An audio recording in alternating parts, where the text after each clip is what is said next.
Order, honorable members.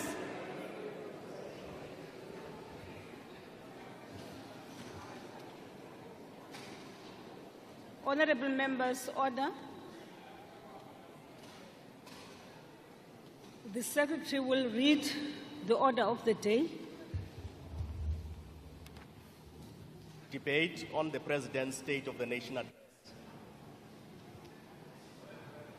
Honorable members, I have received a copy of the President's address delivered at the joint sitting on the 8th of February 2024.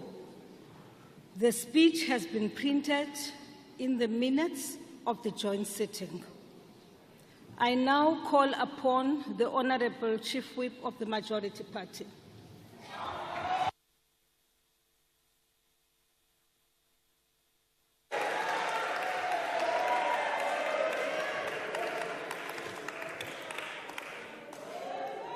Somlomo obekekileyo usihlalo webhunga lamaphondo umongameli welilizwe usekela mongameli amalungu alendlu ebekekileyo wonke noluntu lonke loMzantsi Afrika nasheweta absheni molweni dumelang sanbonani good morning goeiemorgen ndivumele somlomo ndiwarhuqe ndiwagawule ndiwarhuqa ngoba ndisenza ingabulazi cawu kule ntetho ibilincuthi mazangwa kamongameli woMzantsi Afrika eweke kuba sikunyaka wolonyulo kusemqoka ukuba siqaphele into yokuba kuza kukhonya nomofu namhlanje kule nkundla elowo nalowo umofu athi ndikho izinto lorhulumente azenzileyo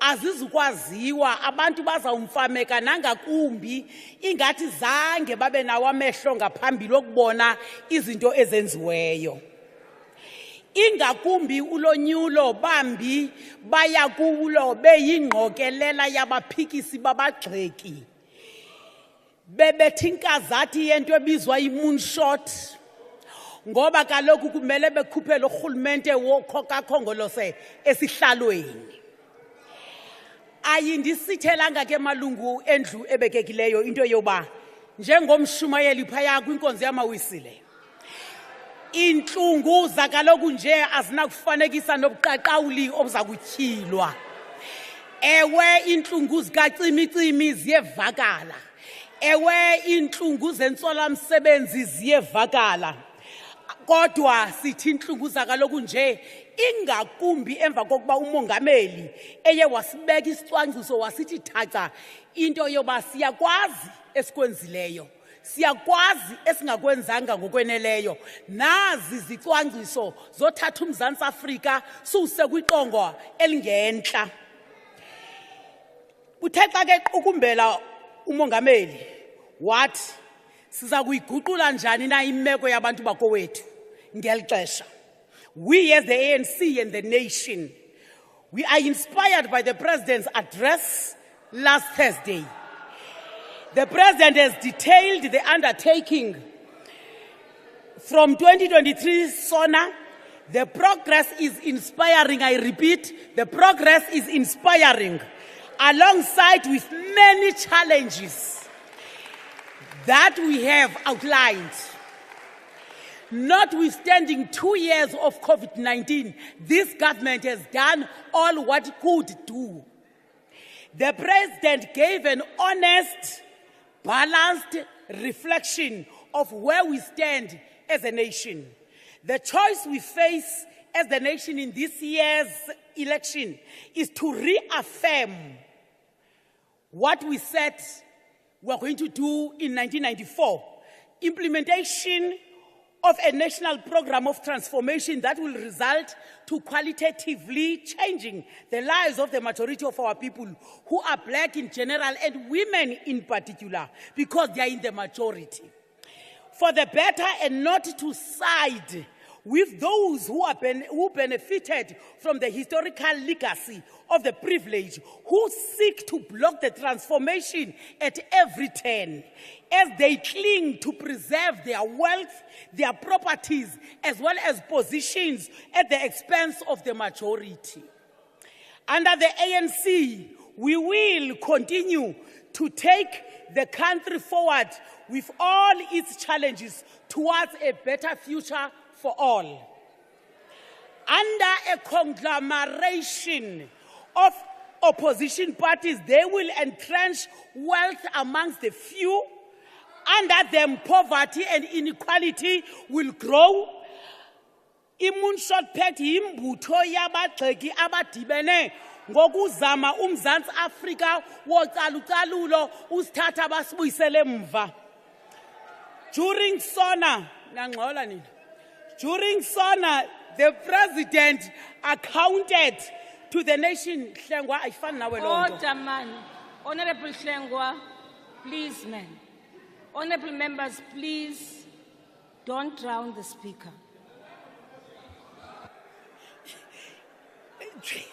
On Thursday evening, the president accounted to the nation on the implementation not only on Sona 2023 commitments, but also on the 5-year plan, the medium-term strategic framework.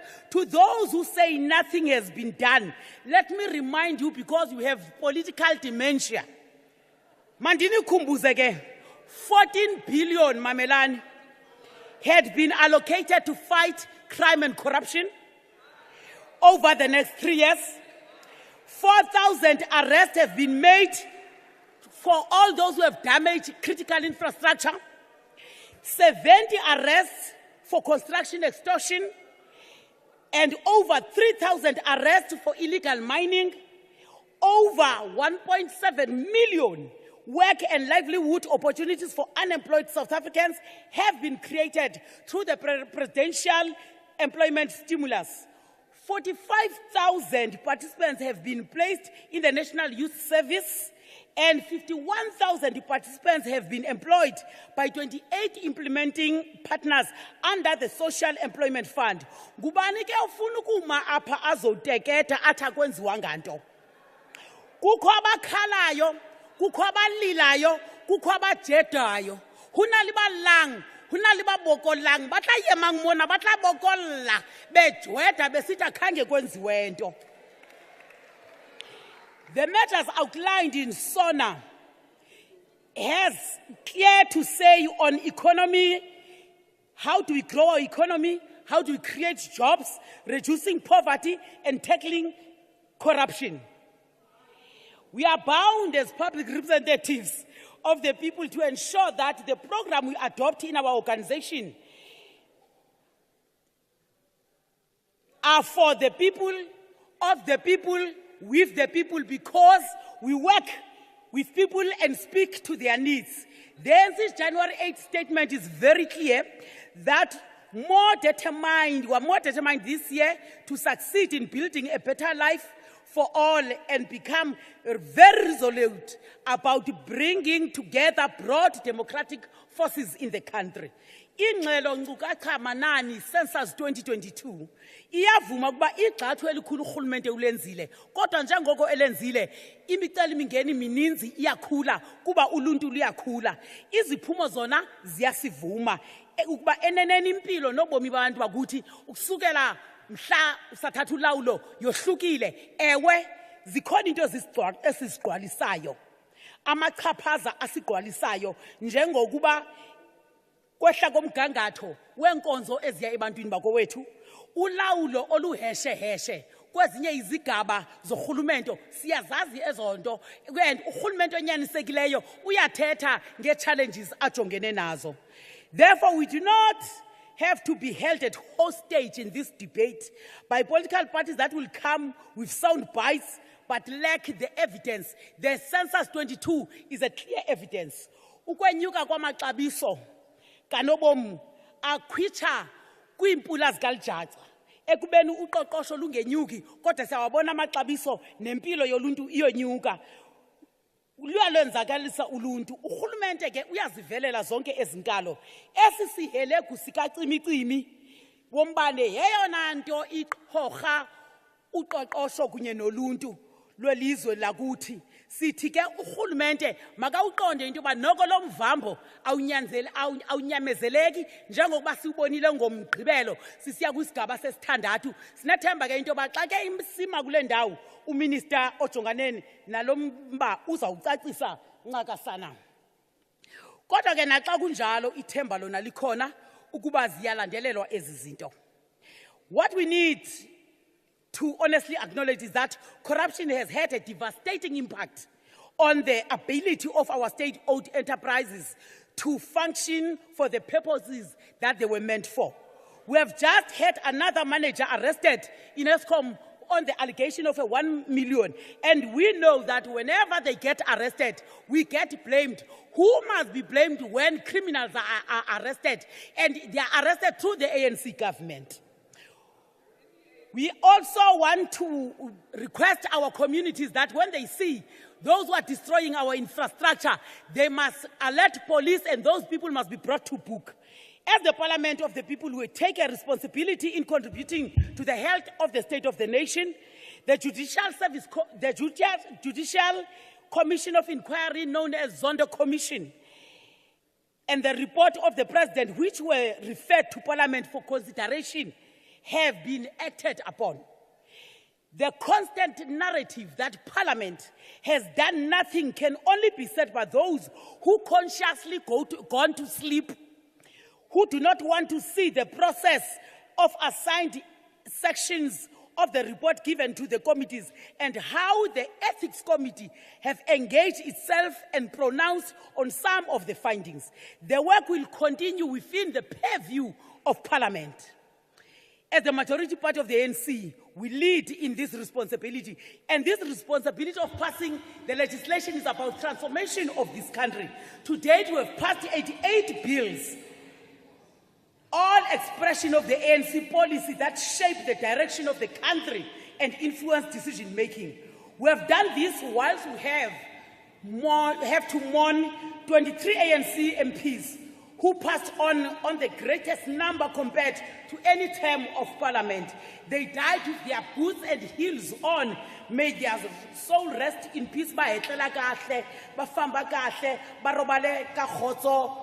Whilst the ANC is seeking to unite the nation, addressing the national grievances, promoting unity and diversity, and driving social cohesion, we are confronted with acts of racism carried out by groups of whites who cling to an old apartheid flag that is outlawed, swear allegiance to a past that was discriminating and declared as a crime against humanity. That cannot be allowed in our democracy. They desire to undermine constitutional democracy and break down ongoing efforts of nation building and social cohesion. These acts of racism only serve to reopen the wounds of the past and bring about a response. We have been talking about this for almost 30 years. Thank you, Honourable Member. Sorry, your time is up. Thank you very much, Honourable Speaker. Thank you, Honourable Member. Thank you, Honourable Member. I now call upon the Honourable Leader of the Opposition.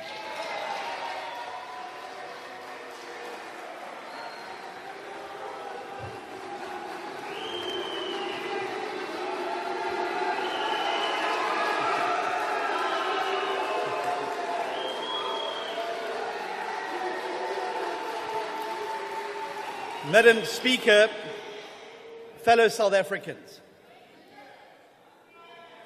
Mr. President, thank you very much for sharing with us the story of Tinswalo, the child of democracy.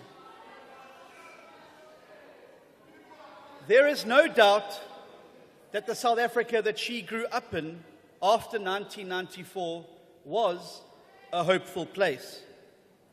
It was built on the South African dream, the promise that her life would be better than the life of her parents, and that her children's lives would be better still. What the President did during his address was to tell us the story of Tinswalo's start in life during the 1990s and 2000s. It was far from perfect, but it was a time of hope and possibility.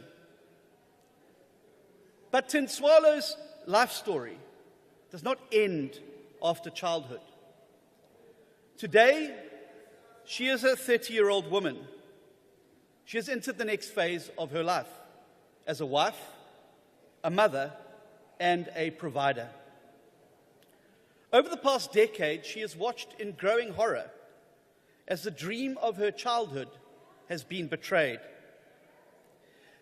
Tinswalo's social consciousness started to develop during high school as she watched the ANC elevate a man accused of corruption and rape to the highest office in the land. She grew steadily more disillusioned when she found out that 246 million rand of public money was used to build a fire pool and a chicken coop at the President's home in Nkandla, even as many people around her fell deeper and deeper into poverty. And she watched as the ANC members of this House protected him. In 2015, she graduated from a TVET college. A year later, Tinswalo realized that she was not alone in her growing unease about the future.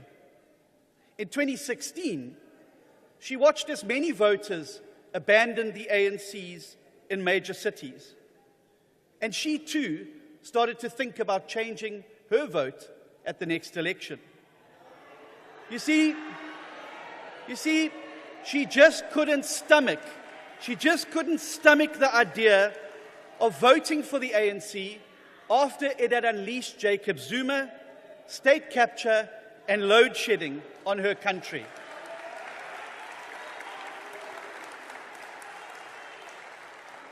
But in 2018, her spirits lifted. Tinswalo was delighted when the ANC ejected Zuma from the presidency in February of that year. In fact, Mr. President, in 2019, Tinswalo voted for you. Like many others across the country, she did so for one reason: because she believed that you, Mr. President, would restore South Africa to the path it was on when she was a child.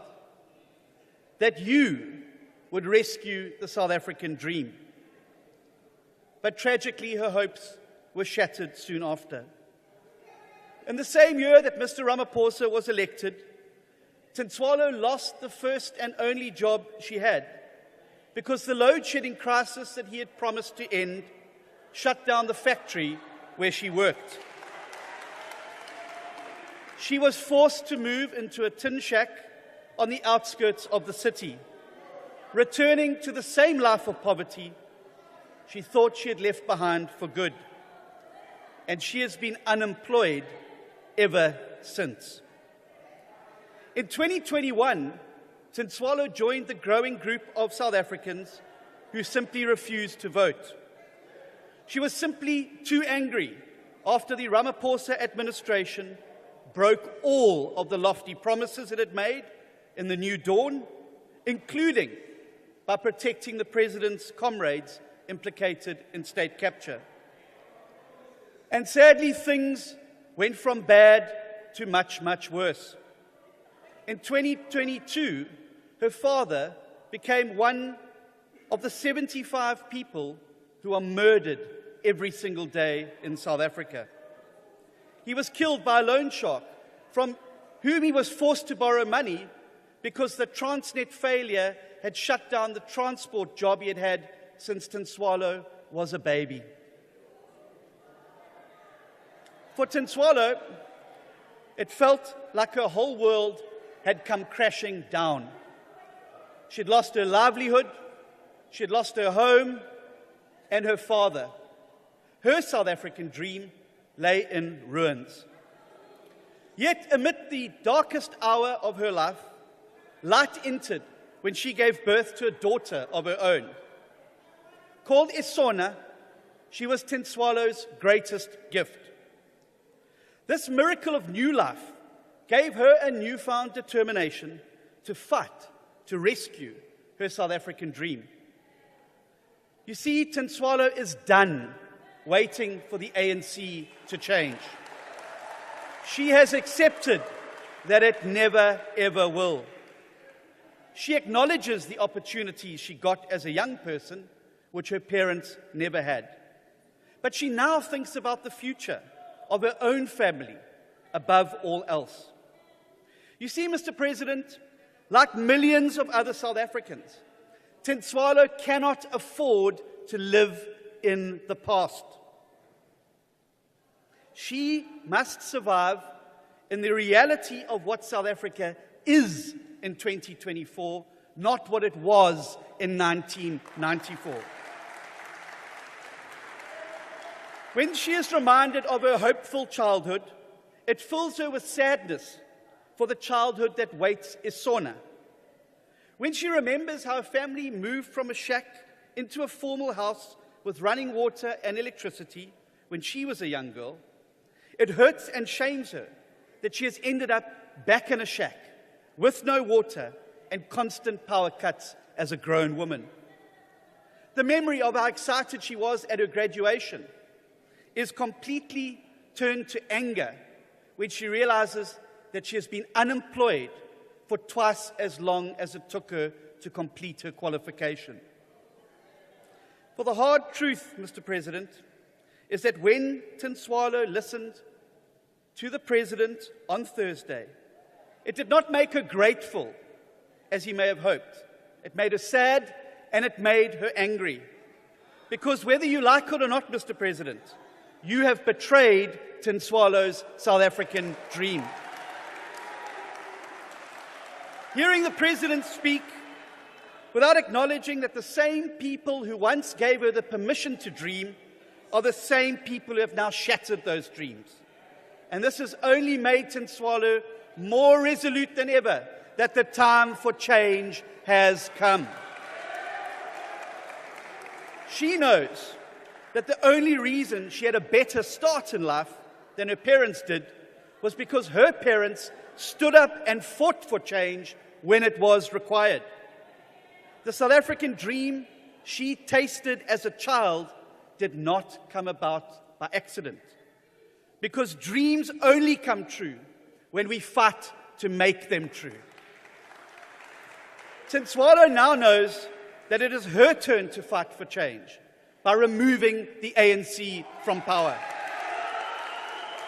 to rescue Sona from the nightmare that the ANC is condemning her to grow up in. And it's not only Tinswalo. In Eldorado Park, Auntie Fatima is ready to fight to rescue her South African dream so that her children may be free from gangsters and drug lords. In Citrusdal, Farmer Johan is ready to fight to rescue his South African dream so that he can spare his children from the indignity of watching the fruits of their labor rot at the dockside of a failing port. In London, Sipho, the engineer, is ready to fight to rescue his South African dream so that his children can grow up in a country he had to leave in order to find opportunity, but which he still loves deeply. Watching the President stand at this podium and sing the praises of a country that no longer exists made all South Africans even more resolute than ever before that this is the year we must remove the ANC from power.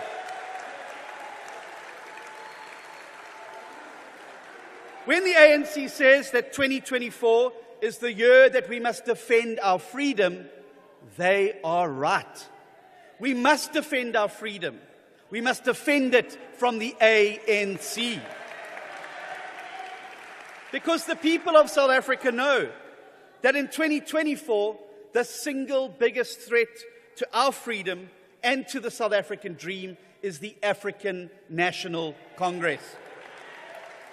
A labour market where 7 out of 10 young people cannot find work is an existential threat to our freedom.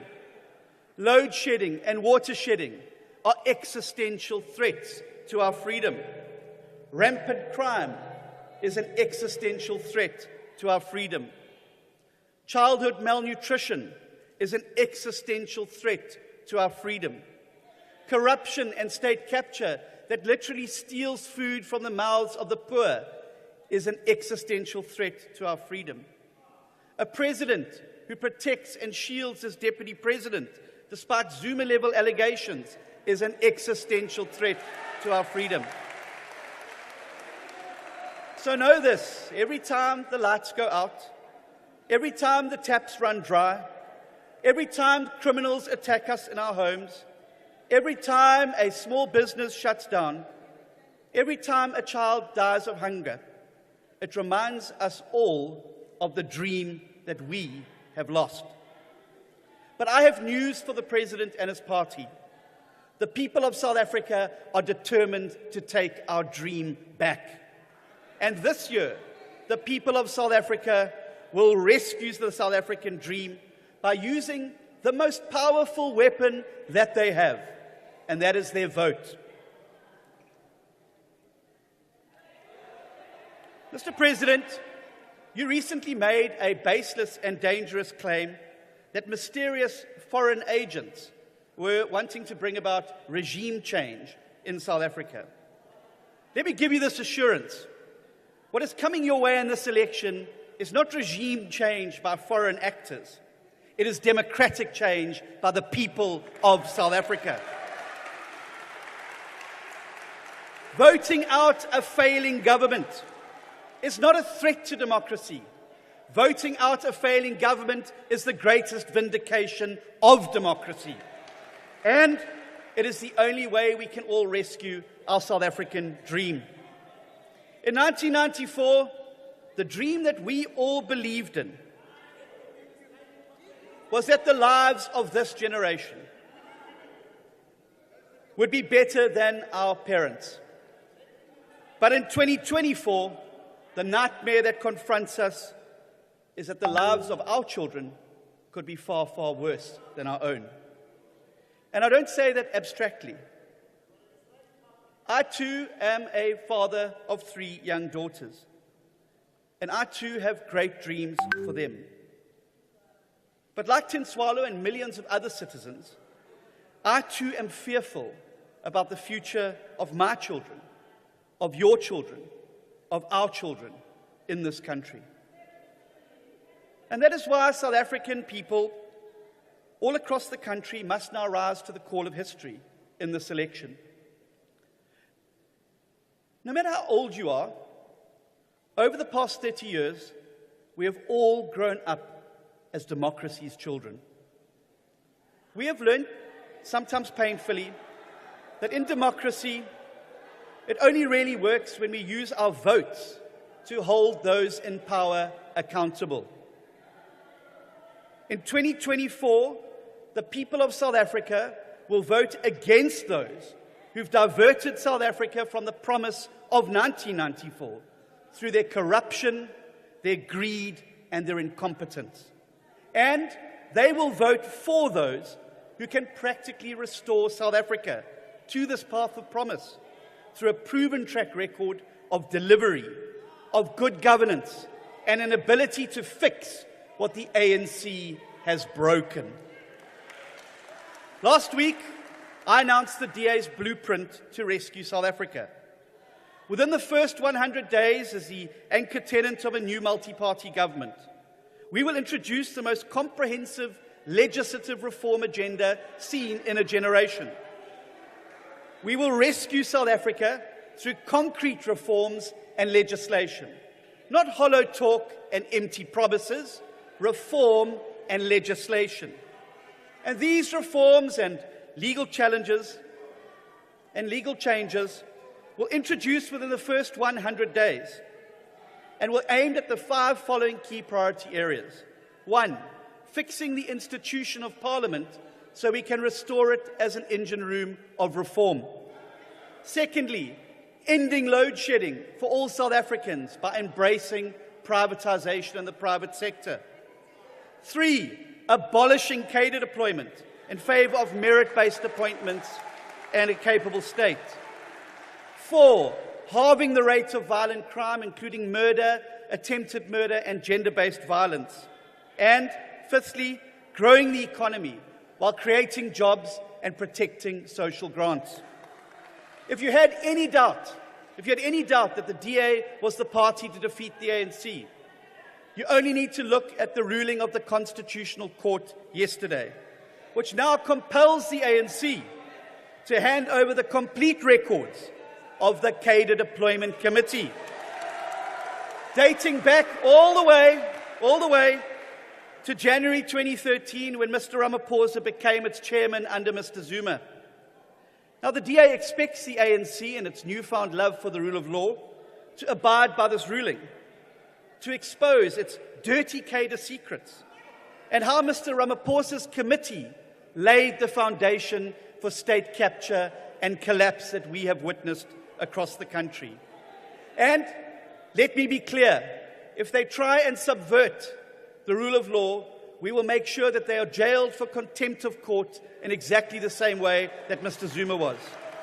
So, mark your calendars. In just 4 days' time, we will find this president's fingerprints all over cadre deployment and state capture, the very thing he has spent the last 6 years telling us that he was against. My fellow South Africans, Tinswalo, Fatima, Johan, and Sipho all voted for different political parties over the years. All of them, just like us, had different lived experiences. But what we are all united on, here and now, is that things cannot go on the way that they are. And what we all agree is the urgent need to rescue South Africa, and it's the South African dream before it's too late. That is why, in 2024, for the very first time, Tinswalo, Fatima, Johan, and Sipho will vote for the same party, for the one party that has a proven track record of getting things done and a proven ability to rescue South Africa and restore the dream that they all share, and that party is the Democratic Alliance. They will not do so because they believe and share everything. They will do so because they agree about one thing. And that one thing is that without jobs, without electricity, without running water, without an end to cadre deployment, without an honest government that serves the people and not the politicians, without functioning schools and working hospitals, all of our children will be doomed to lives far worse than our own. For we are South Africans, and as South Africans, we are all in this together. So let's be honest with each other. This election is not about restoring the dream of 1994. It's about keeping the dream alive. And when you come down to it, there's only one real choice in this election. Either our great South African dream dies if the ANC comes back to power with radical coalition partners like the EFF and other destructive populists, or we rescue the South African dream through a new multi-party government with the DA at its heart. The truth is that there's only one way to rescue Tinswalo's dream. There's only one way to rescue our South African dream, and that is by drawing our crosses next to the DA. In this election, don't vote out of fear. In this election, if you want to rescue our South African dream, vote for the DA. I thank you. Thank you.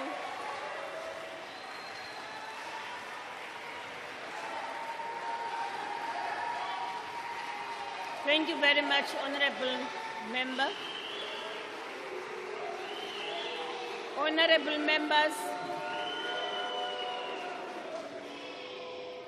Honourable members, I now invite the Honorable, the Minister of Mineral Resources and Energy.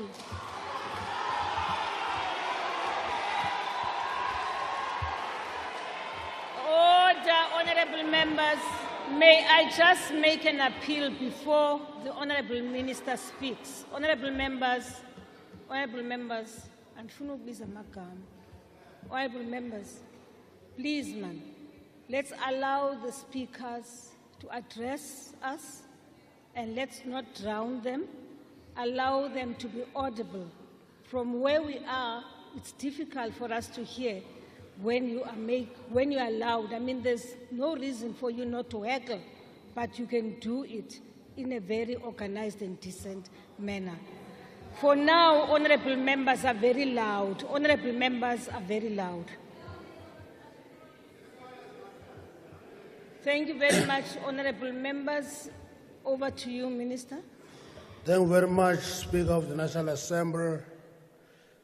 Ms. Nosviwe Mapisa Ngakula, Chairperson of the National Council of Provinces, Mr. Amos Masondo, His Excellency, the President of the Republic, President Cyril Matamela Ramaphosa, honorable members. One thing that is important is that there are two sources of knowledge, is experience and studying a subject. Now, if you don't do both, anything you say is an imagination. I can assure you that you don't study, you don't experience, you don't know what you're talking about. Now, let me start by reminding beneficiaries of apartheid, denialists, and apologists on what we've been dealing with over the past 30 years.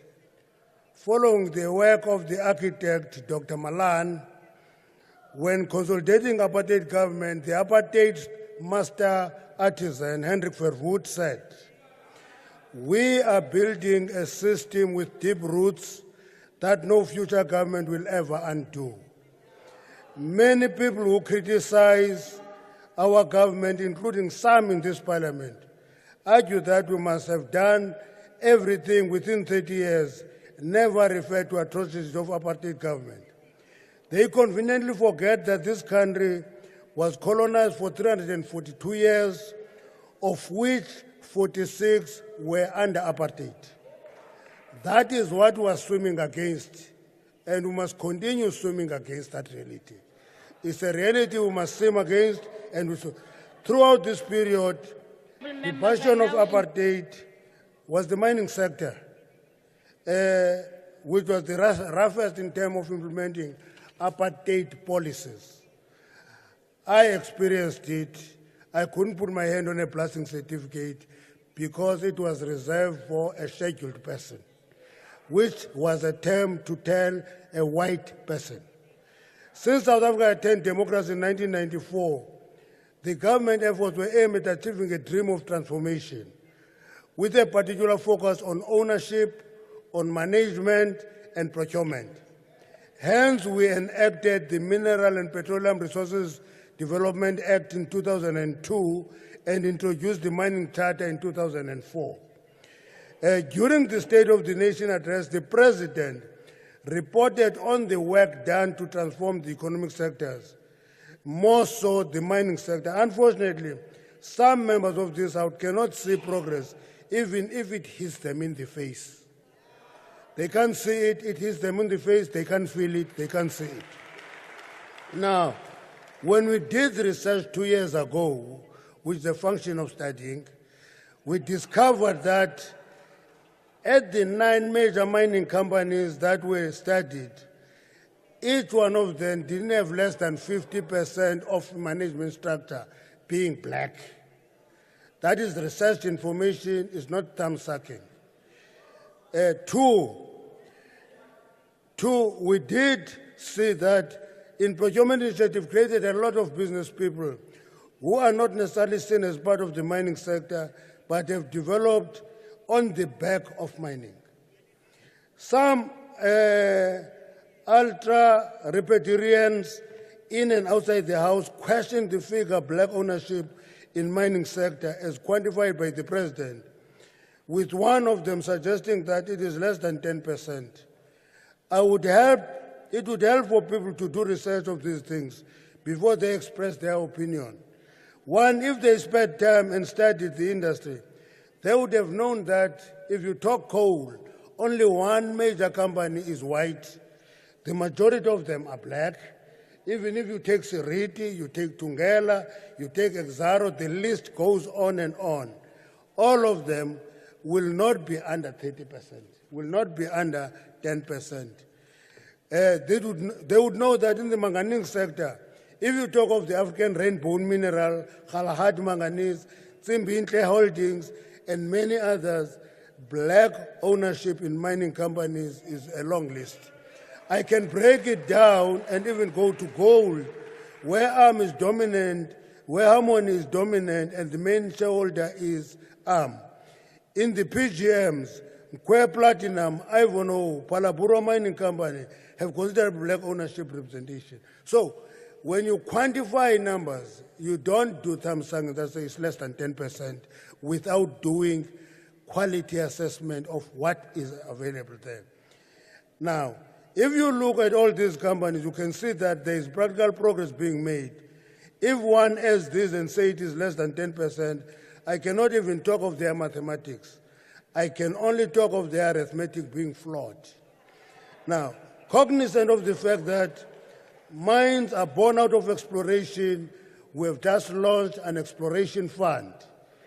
It's never late to do the right thing, unless you are a beneficiary of other things earlier. If you have never been a beneficiary, it's never late. We'll continue doing the right thing because the future is ahead of us.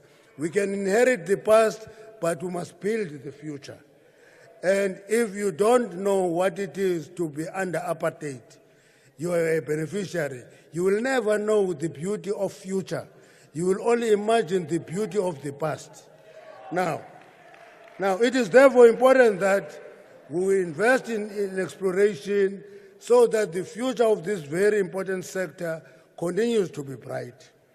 We firmly believe that South Africa holds significant quantity of minerals needed for the transition from high carbon emission to low carbon emission, which informs the view of our mining industry is a sunrise industry. We have got the critical minerals. They are in this country. We must discover them and we must exploit them.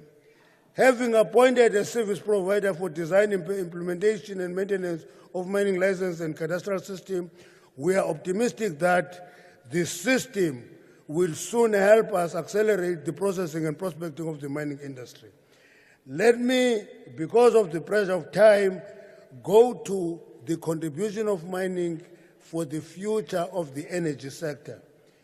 You know, it's very good, President, that you wrote a speech for Mr. Steenhuisen. He didn't have to write a speech, you wrote it for him. He only talked about Inswalo. Now, despite the obstacles of apartheid government-guided constitution, this government continues to strive for a national democratic society in which people enjoy equal rights and equal access to basic services. Like Dintswalo, which you wrote a speech for Mr. Steenhuisen about, have access to electricity today. Since 2019, we have successfully connected 776 households of electricity, taking us to over 92% of South Africans having access to electricity. Now, if you never have access to electricity, you will shout load shedding. You will even forget that in your own house, when there is a box and you load it with a number of electrical appliances, it trips. When you take access to electricity from 34 to 92, you are loading that infrastructure. And you must appreciate it and work on the load shedding. Now, Now, as part of the concerted effort of secure, reliable energy supply, government introduced independent power producers procurement program. Since the launch in 2011, the DMRE has, through the IPP office, procured a total of 13,266.9 megawatts. It has procured that from 140 IPPs whose technology are based on renewables, diesel, and battery storage. Of this capacity, 7,362.2 megawatts was from 95 IPPs who are currently connected to the grid and supplying the much-needed electricity.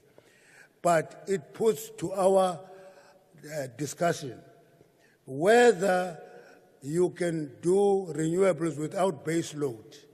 A combination of the two is what we require to deal with the challenges facing us. But there's ill-informed pressure put by the DA that go for renewable, switch off coal, go to renewables, is actually ill-informed because it says destroy base load, go to renewables. Intermittent behavior of this is not taken into account because it is fashionable and nice to do so. Now, the remaining 145 IPPs, a combined capacity of 5,942 megawatts, are either in construction or preparing to reach commercial close, and therefore, under the administration, 5,939 megawatts from 46 IPPs were procured, resulting in a number of them being on the grid or a various stage of development. Let me go to NERSA has concurred with the Minister of Electricity, Mr. Ramokgopa, that 2,500 nuclear capacity has to be connected. It is gazetted. It is on the stage of being launched. It is Maylam, who is a shadow energy minister, who can be a disaster if he can be a minister. Now, it's a problem. Now, so the reality of the matter is that is where we are. We are going to be undoing apartheid system against the drive by many in the opposition. In conclusion, let me refer a little bit, Honorable President, to what they celebrate, called cadre deployment, whatever. What it has done, it has changed a situation where every DG was a white male in 1994. It has changed the reality where every judge was a white male, where every mayor was a white male. The cadre development has changed that reality. So, run to court, do everything, but the reality of the matter is, we will do it. You will get your report, but we'll continue deploying people who are capable. That's it.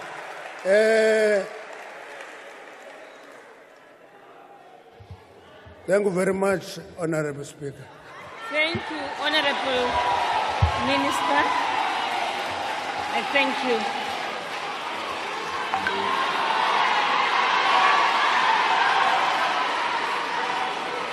Honorable members, I now invite a member of the EFF, Honorable, there is no name. Okay. I now invite the member, Honorable Shabisa. Honorable Shabisa.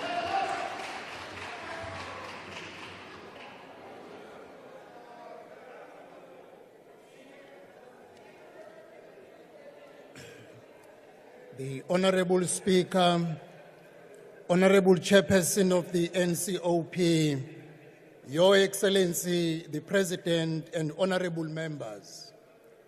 As I speak in this debate, I feel the absence of Prince Mangosuthu Buthelezi, the founder of the IFP and South Africa's trusted voice of reason.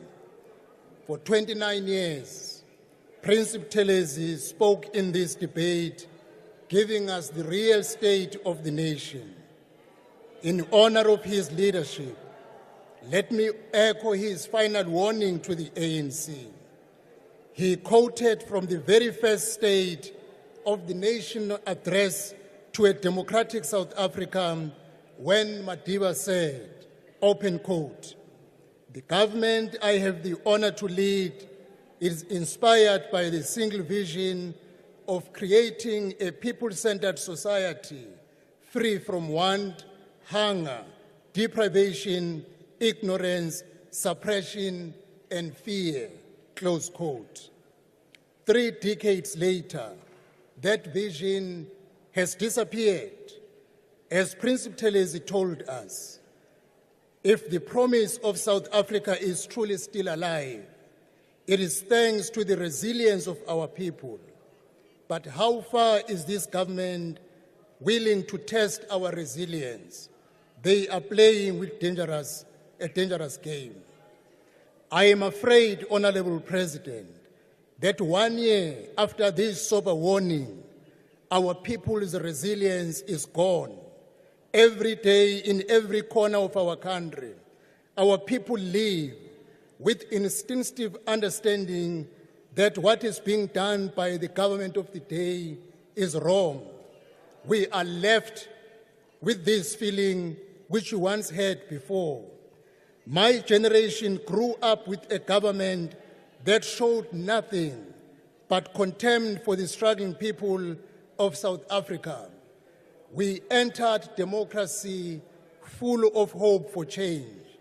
And in these first years of a government for the people, of the people, by the people, we were finally going in the right direction.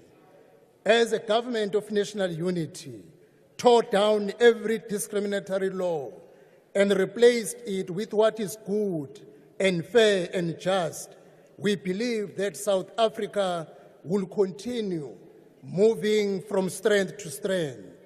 We witnessed how Principal Telezi, as the Minister of Home Affairs, tabled landmark legislation that is widely considered the highest watermark of migration policy and law.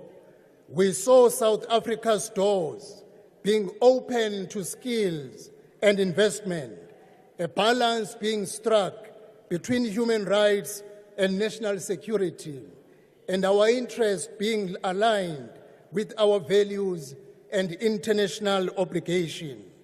Under the IFP Minister of Correctional Services, our prisoners became more than centers of punishment on the principle that rehabilitation for safe reintegration into society is essential to stop the revolving door of crime. Under an IFP Minister of Arts and Culture, Science and Technology, the National Arts Council was birthed, and the Pan-South African Language Board, I'm talking about South Africa, during the Government of National Unity, the South African Heritage Resources Agency, and the National Heritage Council. Technical colleges were supported to increase innovation among SMMEs, and Women in Science program recruited young women to career path in science and technology.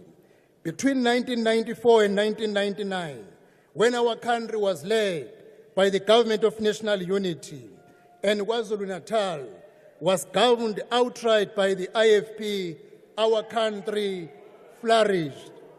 Reviewing the first 10 years of democracy, this is what the IMF said, and I quote, "South Africa has made impressive gains in stabilizing the economy and laying a firm foundation for higher economic growth and broad-based improvement in living standard.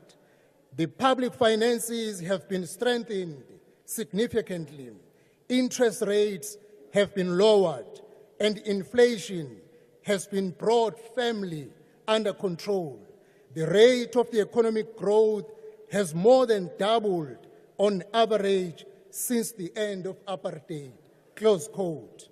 Honorable President, this is the South Africa you would have us remember, but that South Africa no longer exists.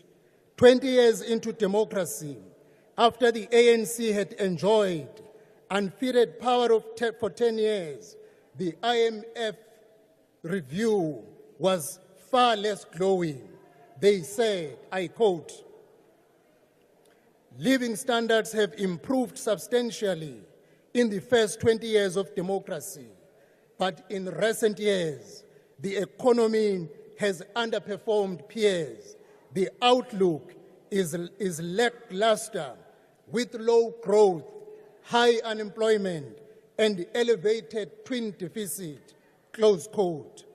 30 years into democracy, the IMF could only shake its head and say, open quote, the country has faced rolling blackouts after years of mismanagement. The elevated public debt level, one of the highest amongst emerging markets, limits the government's ability to meet growing social and development needs. Persistently high food and energy prices have pushed up inflation. Stabilizing the country's debt will require reducing the government wage bill and transfer to state-owned enterprise, close quote. Honorable President, listen to this one closely, because that is where the lie is exposed. You cannot point to 1994 as a measure of how far we have come under the ANC government, because the ANC did not govern this country alone in between 1994 and 2024. The strong and stable democracy that was built from 1994 to 1999 was built by the Government of National Unity, a government in which the IFP served from 1999 to 2004. As the good work continued, the IFP remained in cabinet. It was only when the ANC gained unfettered power that government began to falter. Let us look at the facts. After years of negative growth, in 1994, South Africa's GDP began growing at a steady pace under the Government of National Unity. But when the ANC took over, the president laments that the global financial crisis brought an end to a decade of strong growth. What he doesn't mention is that the decade after the global financial crisis and even before COVID, our country was still stagnant at a growth rate of just 0.26%. Over the last 8 years, foreign investors have dumped South African stocks to the tune of 900 billion rand. What about unemployment? Under the Government of National Unity, the unemployment rate decreased year upon year, every single year. Indeed, for 10 years, while the IFP held seats in cabinet, unemployment consistently decreased.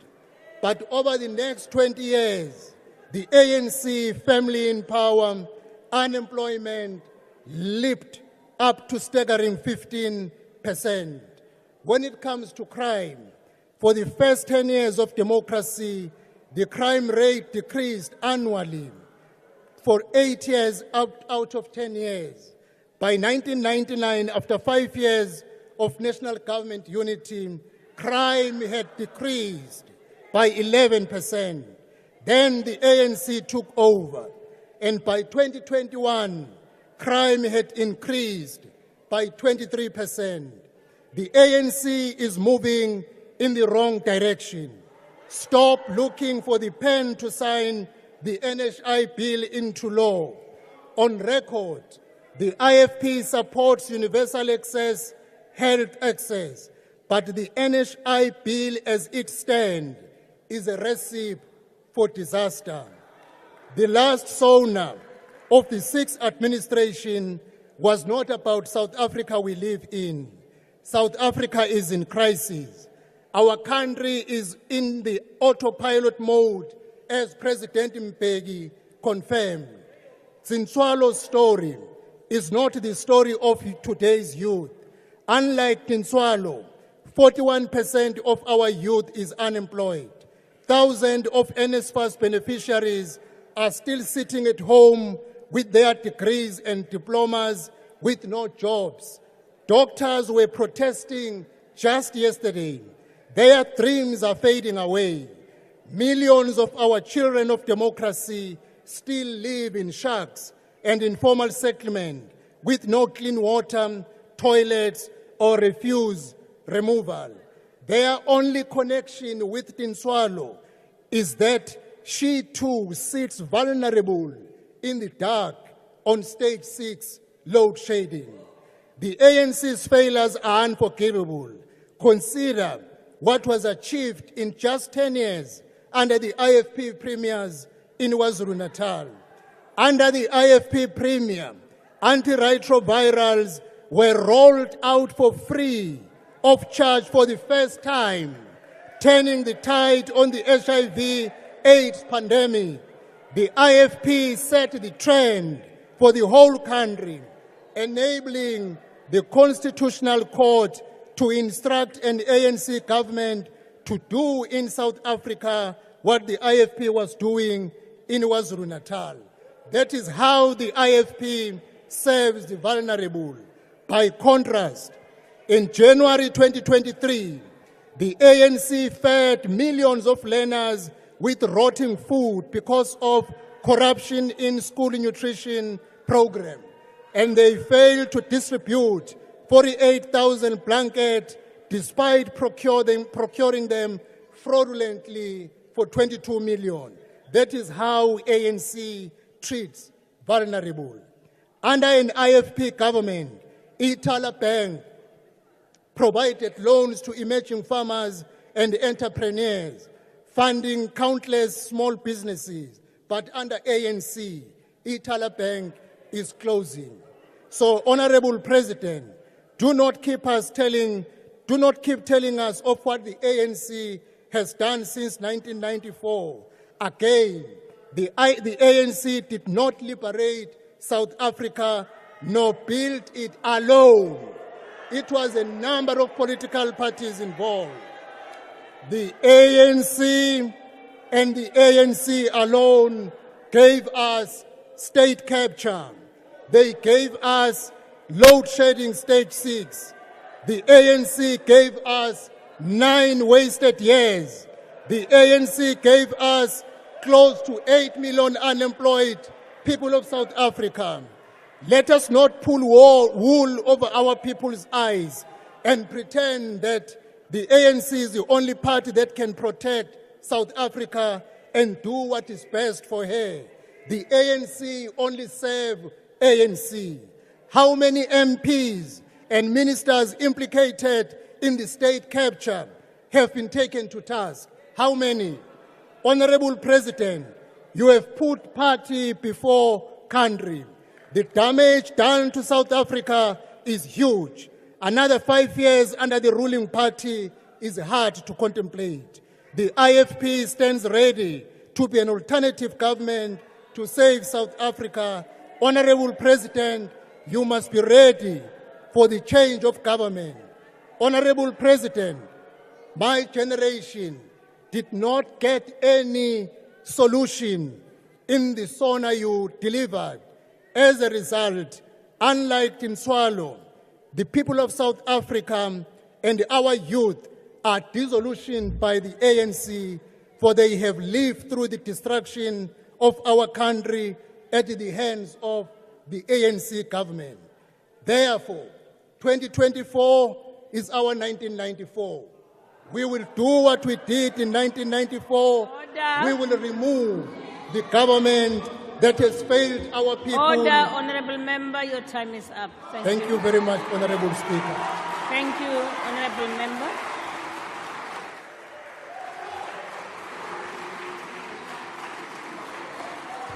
Thank you, Honourable Member. I now invite the Honourable Deputy Chair of the National Council of Provinces.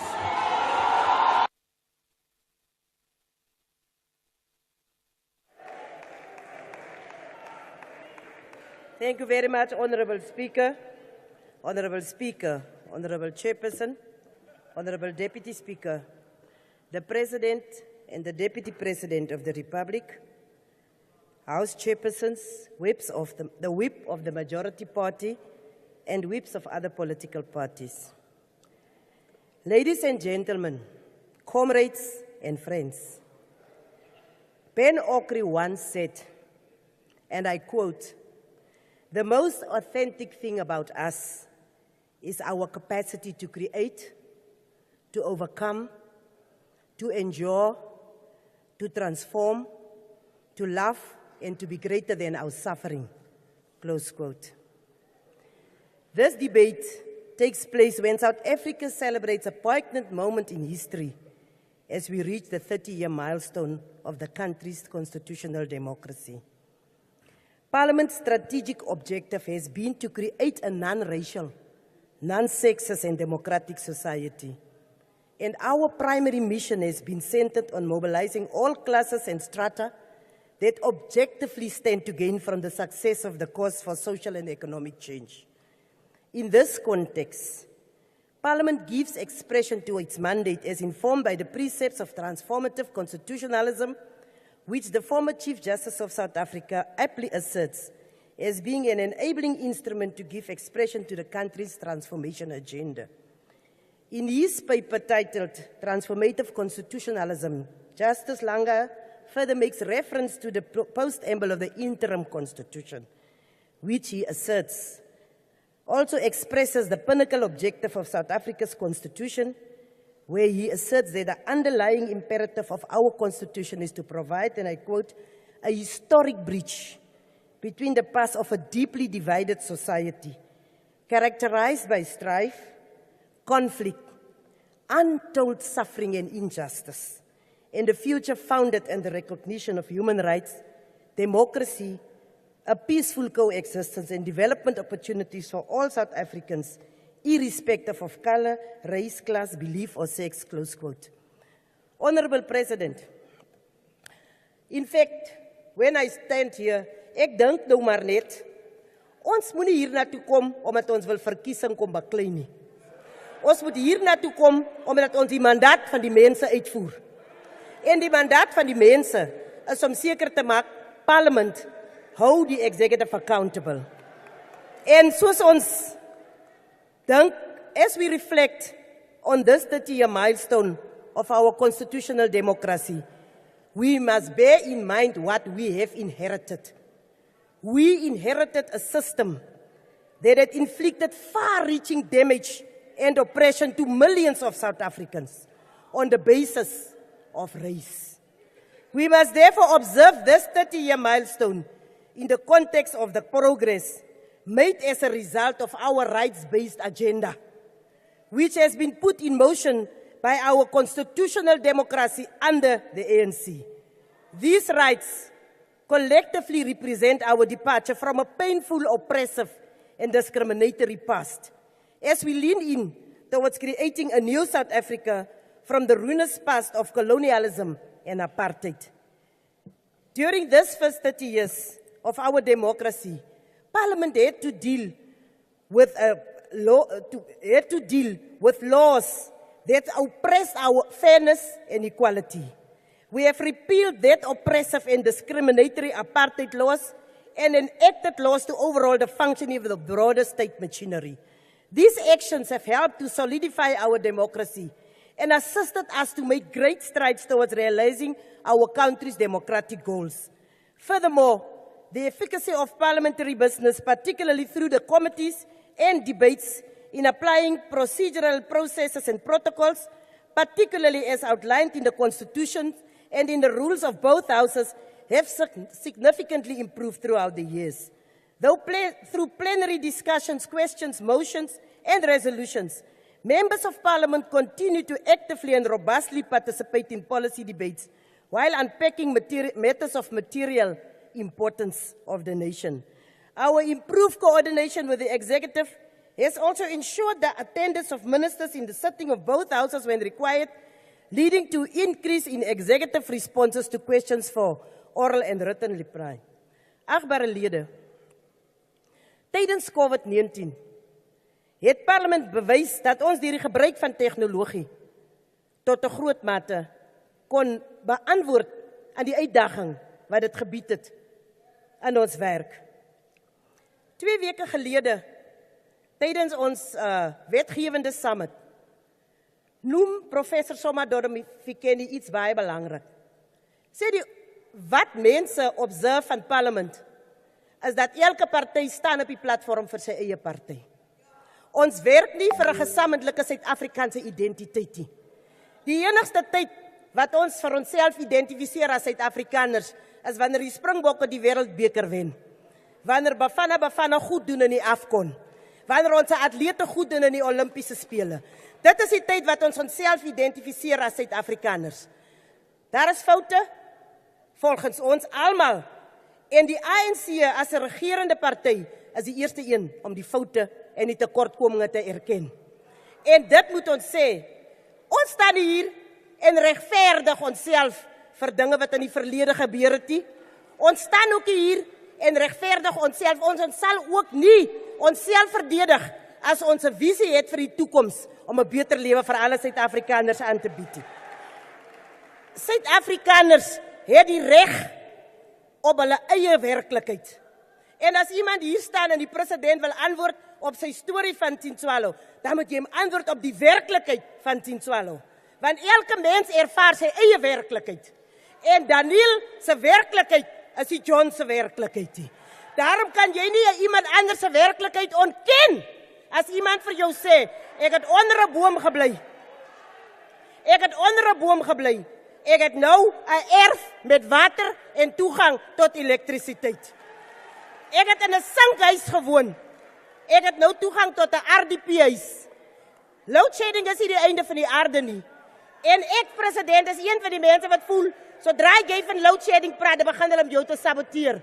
Ons sal moet iets doen aan die sabotasie. Ons sal moet iets doen aan die sabotasie. Definitief. Nie spoedlei het nie alle antwoorde nie. Maar Suid-Afrikaners weet, ons kom van 'n verlede af, waar ons by Kerslig matriek geskryf het. Gestudeer het vir ons matriekeksamens. Ons kom van 'n verlede af, waar ons emmers gebruik het. Baie van ons het wegbeweeg van die wrede verlede. En ons is nou by die punt waar ons waardigheid as mense gerespekteer word. En dit is wat belangrik is. As ons as mense onze waardigheid nie gerespekteer word nie, waar sal ons gaan? Hoe kan John Steenhuisen saam met my in 1981 gedroom het? Want onze werklikhede verskil. Onze werklikhede verskil. Dit wat my werklikheid in blikkies was, kan nie sy werklikheid in Durban, KwaZulu-Natal gewees het nie.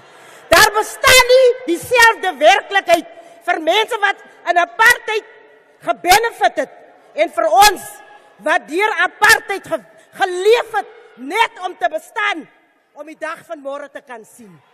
En dit is die rede waarom ek sê, agbare president, ons ken die werklikheid van Tinswalo. En ons ervaar die werklikheid van Tinswalo, want ons weet waarvanaf sy kom. Daarom kan ons anders 'n beter toekoms probeer aanbied, omdat ons weet wat was die verlede, waarvandaan ons gekom het. Gewoonlik raak ek nie deel van julle se baklei nie, want ek glo parlement moet ten alle tye probeer om vir almal te akkommodeer. Maar dit is baie hartseer as jy uitgaan en mense wat baat gevind het by hierdie regering, sê die president lieg. Ek plaas dit as 'n aanhalingstekens. Ek sê weer, my werklikheid is nie jou werklikheid nie. Moet nie my werklikheid ontken, omdat jy jou werklikheid beleef nie. Elke een van ons weet waarvanaf ons kom. My familie bly vandag nog in die villages van die Ooskaap. En so ons weet, watter verbeteringe, as ons langs die pad afry Koffiebaba toe, sien ons al die huise wat gebou is vir die mense, waar daar voorheen geen huise was nie. So hierdie werklikheid wat ek ervaar, is my werklikheid. En die werklikheid wat Sien Tswalo ervaar, is haar werklikheid. So president, gaan voort met die goeie werk. En waar ons foute maak, sal ons dit aanspreek. Jy voel jammer vir Auntie Fatima, wat nog kan samosas maak. Wat van die kinders van Palestina, wat elke dag doodgemaak word? En wat jy regverdig? Wat van die kinders van Palestina, wat elke dag doodgemaak word? En wat jy regverdig? Wat jy voel, Israel het die reg om homself te verdedig teen kinders, teen weerlose vroue, teen weerlose mense. Die werklikheid wat ons as Suid-Afrikaners ervaar. Elke een ervaar 'n verskillende werklikheid. So laat ons hiervan afgaan en weet, 30 jaar na demokrasie, het ons nog steeds 'n hoop om die ongeregtigheid van 360 jaar uit te wis. Met daardie woorde, Speaker, sal ek nie teruggaan na my speech toe nie. Ek wil net een punt lig. Kan ons asseblief vroue toegang tot land gee, sodat ons as vroue kan wys dat ons 'n verskil kan maak waar ons is. Ten spyte van geslagsgeweld, ten spyte van mishandeling, ten spyte van die feit dat ons as leiers die polarisasie aanvoer, omdat ons net hier staan en mekaar aanvaar en nie begin bou aan 'n gesamentlike Suid-Afrikaanse identiteit nie. Baie dankie.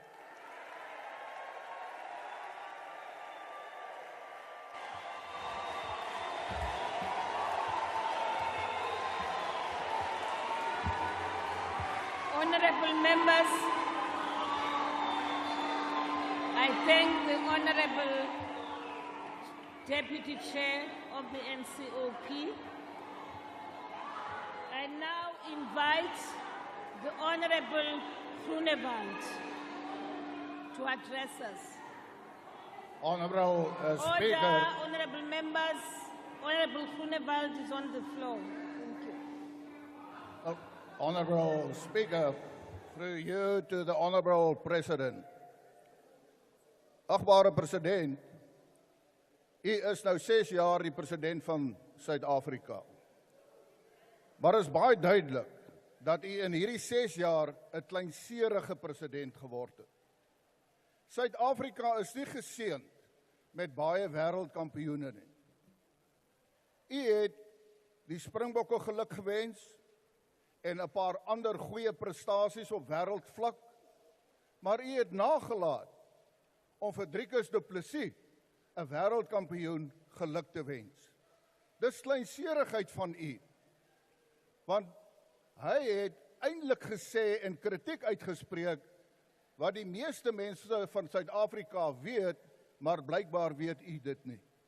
Nou ek wil vir Driekus Du Plessis in hierdie parlement sê, baie geluk met jou wêreldtitel. Dis harde werk, baie dissipline en hard oefen.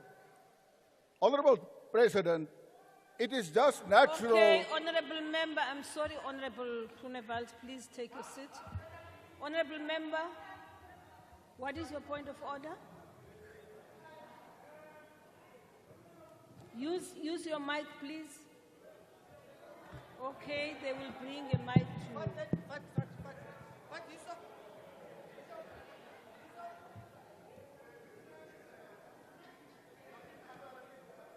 Oh, thank you, thank you. Honorable member, yes? Yes, thank you, Honorable Speaker. I could hear the Afrikaans that was said by the Deputy Chairperson of NCOP. But I can't hear this Afrikaans. So we are requesting to get the gadgets for translation. It's quite important for us to hear. Honorable member, thank you very much for alerting us to the fact that you don't, but there are gadgets on your chairs. Thank you very much. Order!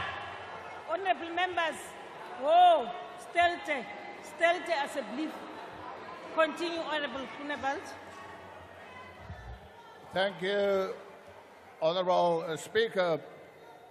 I think it's just natural that the President will look over his term, and I want to say today to him, Honorable President, what is your legacy?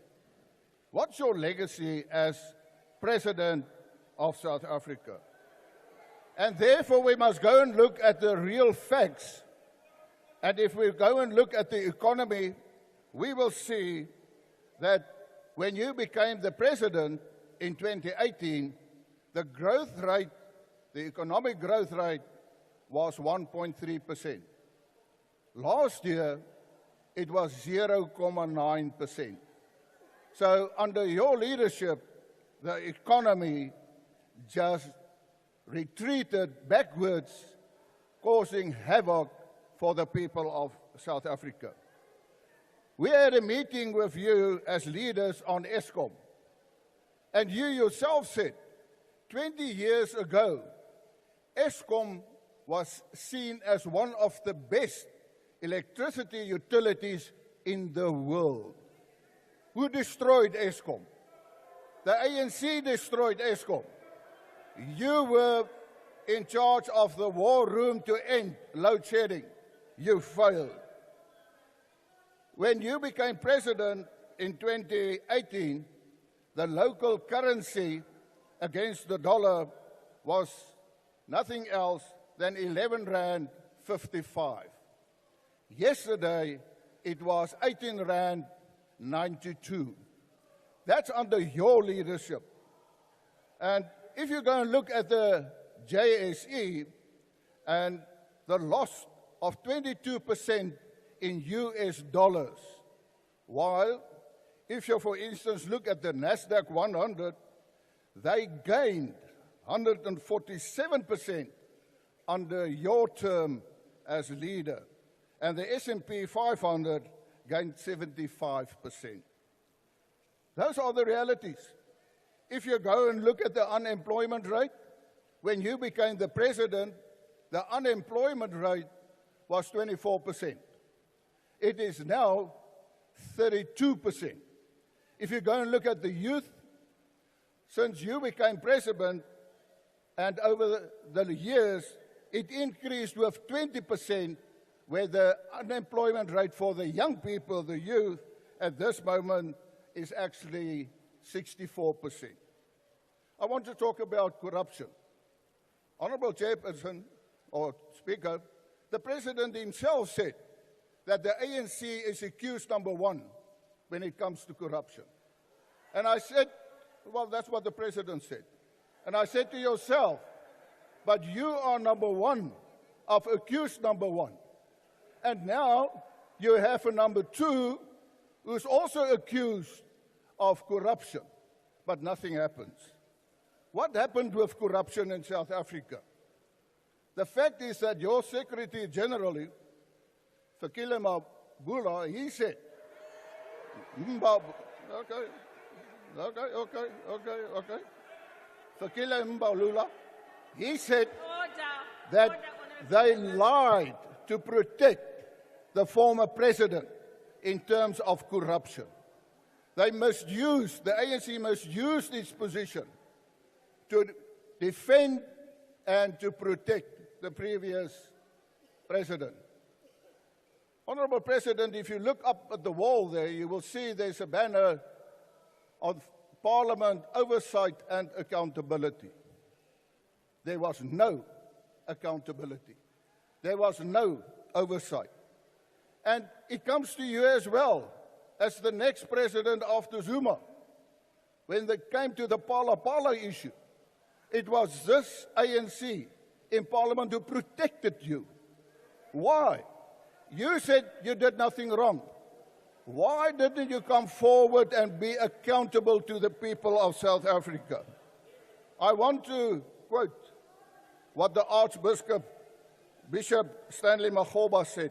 He said, and I quote, "It is frightening to realize that as a society, we've become so worn down by lies, corruption, and incompetence that we're no longer interested in finding out the truth. We've been captured by lies." Close quote. I want to talk about crime in South Africa. Honorable President, in terms of the Global Organized Crime Index, South Africa now ranks 7th in the world, 3rd in Africa, because of mafia-style criminal networks and organized crime syndicates. The murder rate when you became the president was 35 per 100,000 of the population. It is now 45 per 100,000 of the population. U agbare president het in New York ontken dat daar so iets is soos plaasmoorde in Suid-Afrika. Ek moes 'n paar debatte met u gevoer het nadat u minstens erken het dat daar wel plaasmoorde is. En u het daarom 'n mate daarvan gesê dat u dit veroordeel. Agbare president, ons sê ons is almal gelyk voor die reg. My vraag is, wat het gebeur in Groblersdal? Die agbare minister van polisie en die agbare minister van justisie gaan woon 'n gewone hofsaak by waar daar besluit moet word of daar byl gegee gaan word of nie. Het hulle nie werk om te doen nie? Hoekom gaan hulle soontoe? Hulle gaan soontoe want hulle het 'n politieke motief. En daardie motief is om die voorsittende beampte te intimideer. Daar word nou van 3 jong mense verwag om te gerapporteer het. Hulle het gerapporteer. Ek het persoonlik 'n klag gelê teen Julius Malema in 22 sowel as in 23 waar hy uitings maak van shoot to kill. And a revolutionary must not be scared or afraid to kill. Die klagtes is gelê. Hoekom word hy nie gearresteer nie? Dat hy ook gaan aansoek doen, verborg. U is besig onder u leierskap om ongelykhede te skep. Hierdie manne het hulle self gaan oorgee. Hulle is geregtig om borg te kry. Ek wil praat oor hongersnood. Agbare president, u departement van gesondheid sê dat ongeveer dat meer as 15,000 kinders sterf jaarliks in Suid-Afrika. En 1/3 van daardie kinders sterf as gevolg van honger. Dit beteken 10,000 kinders sterf basies jaarliks weens honger. In KwaZulu-Natal, noord van Durban, is daar kinders wat sand eet, sodat hulle net kan voel hulle het iets in hulle maag. But you, Honorable President, you have a plane named Inkwazi, and I want to say that there's also a restaurant in that plane, the Inkwazi restaurant, where you wine and dine at a rate of 24,000 rand per person. So you wine and dine for 24,000 rand per person in the Inkwazi restaurant, while children of South Africa are dying because of hunger. You, the Commander-in-Chief, did you investigate? If you did, what was or what is the result? And if you did not investigate, why not? Because that means that you don't feel for the hungry people of South Africa.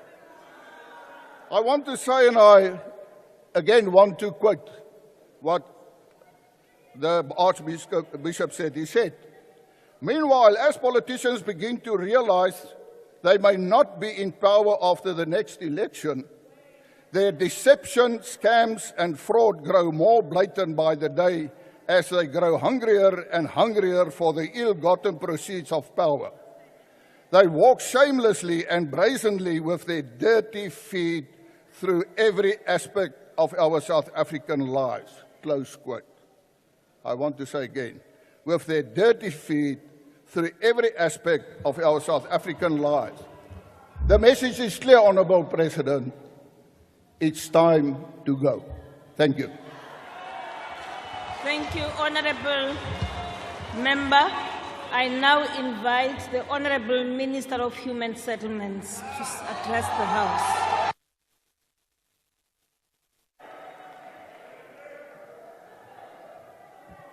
Thank you very much, Madam Speaker. Greetings to the Excellency President Cyril Ramaphosa, Deputy President Paul Mashatile, presiding officers, cabinet colleagues, honorable members, ladies and gentlemen. I just can't believe that Honorable Groenewald, you could stand here in a democratic South Africa and defend what happened in Groblersdal. Apartheid and hoisting of apartheid symbols, shame on you. Babu Hlabisa, the worst thing you could have done to us is to remind what IFP has done to us, those who stayed in township. IFP was a symbol of mobilization of tribal and also the death of many who lived in the townships closer to hostels and could not travel with the trains. Despite that, in this democratic government, this ANC government has made sure that even the hostel dwellers, we do upgrade their hostels and make them a residential area where families can live, because we believe that it is by doing so that we will build a reconstructed South Africa, but a South Africa that is reconciled, that is a better nation for all, despite the past. So it's the worst thing that we can do today. When the ANC government came into power 30 years ago, it undertook to build a new country that is based on equality, fairness, and prosperity for all. Fundamentally, the ANC understood that moving away from apartheid did not only mean protection from unjust laws, but it also meant breaking all the pillars of apartheid, of which spatial configuration was one. Inspired by the Freedom Charter that stated that the new South Africa that the African National Congress sought to build, there shall be houses, security, and comfort. Our government adopted policies that allowed for the provision of houses for the poorest of the poor. Thus far, our government has already restored the dignity of many people, and it will continue to do so by providing them with dignified shelter. Our government further understood that a house is made of walls and beams, but a home is built with love and dreams. It is for this reason that our housing policy has shifted since 1996, so that we could provide the majority of the people in the country with sustainable human settlements that are closer to economic opportunities and social amenities, which enables them to fulfill the dreams in homes filled with love, health, safety, and happiness. Mr. President, in your State of the Nation address last week, you narrated a story of a democratic child, Dintswalo. That Dintswalo's formative years were spent in a house provided by the state, one of millions of houses built to shelter the poor. Indeed, under the leadership of the ANC government, the number of formal household dwelling grew from 5.2 million in 1996 to 15.8 million in 2022. Households living in traditional dwellings have likewise significantly reduced since 1996, with over 1 million fewer households living in traditional dwellings in 2022, as compared with what we stated in 1996. Whilst there can be no doubt that government has built millions of houses through the RDP program, it has also built thousands of units of social housing, rectified housing defects, provided housing material to individual households, and contributed significantly to the cases of emergencies and disasters. Honourable members, of the 10.6 million additional households now living in formal dwellings, 4.8 million households were provided by this government. In terms of gender, out of those, we have also provided, in terms of the state houses that have been provided, 1.9 million are households led by women as beneficiaries. For example, last year, Mr. President, we handed over a newly built house to Meela Tlhabane, ko Belabela. Ga re bolela le Mme Tlhabane, o bile a re botsa a re, ga e sale a dula ka hara mokhukhu for 15 years. O ikwa thabile gagolo ga bona tsena ka hara ntlo. A leboga mmuso wa ANC, a leboga le gore ka nnete re mo file boikhutso le gore a kgone go thekwa a tshireletsegile. Last week, Mr. President, you called on all of us to join the fight against gender-based violence and femicide, which has been characterized as a second pandemic in our country. The provision of houses to women has gone a long way in helping women fight GBV. A woman who owns a house and has the security of tenure does not have to be trapped in an abusive relationship that often ends in femicide. For this reason, We have also intensified our title deeds program and to ensure security of tenure to provide economic asset to the beneficiaries. We handed over a title deed to Mme Mabel Sekgopa in the city of Tshwane, Ga-Rankuwa under Mawiga. It was a very moving ceremony where we had Mme Abolela Are. I finally ke thola title deed mo ile reng ke a tseba gore gona motho tla ntšhang ka rantlu ke tla dula mo ke ikwa ke khutshitse le gona ke tseba gore batlogolo ba ka le bana ba ka ba tla tseba gore ke mo ke dutšeng gona. Similarly, when we handed over a title deed to a 100-year-old Miss Prakasa, she said it was an exciting moment for her to receive the title deed as a homeowner at that age. She was moved to the house 40 years ago under Group Areas Act movement. This is our restoration of dignity and ensuring that women who could not own title deeds under apartheid government have a say and have properties in their hands. Mr. President, such stories as this one are a clear demonstration that we are not passive observers of our history, but we are the authors of this history. Not only have we provided housing to women, but we have also embarked on a women empowerment program through procurement processes. You will recall, Mr. President, that when you marked National Women's Day in 2020, you announced government's plan to expand women's access to economic opportunities by setting 40% aside for public procurement for women-owned businesses. For our part, as Human Settlements Department, including our entities in all our grants, we have made this a policy. I can report today, Mr. President, under this program and your vision, that not only we're talking about the past in what we have done, but in this administration, we have ensured that 40% out of the 13.2 billion is set aside in this financial year for women-owned companies. And as we speak, already 1.7 billion has been spent on their companies. And we do believe we will reach our 40%. This is instance where you find Limpopo and Mpumalanga. The entire budget of HSDG in building houses is spent on women contractors. And I must say they deliver, Mr. President, within budget and in record time and quality houses. In 2020, the State of the Nation address, Mr. President, you spoke about social housing program to build rental housing for low-income families, which could leverage as much as 9 billion for private investment in the construction of 37,000 rental apartments. Again, I am pleased to report that working in partnership with Infrastructure South Africa, which was launched under this administration, the Social Housing Regulatory Agency has increased the pipeline of social housing projects, some of which have been completed, as also others are in halfway. Just here in Western Cape, 3 projects, Goodwood Station, worth 464 million, with 1,055 units, has been completed. Maitland Mews, valued at 94 million, with 204 units, completed. 8 projects in Gauteng. Riverside Mews, Phase 3 and 4, valued at 531 million, will be completed in October this year.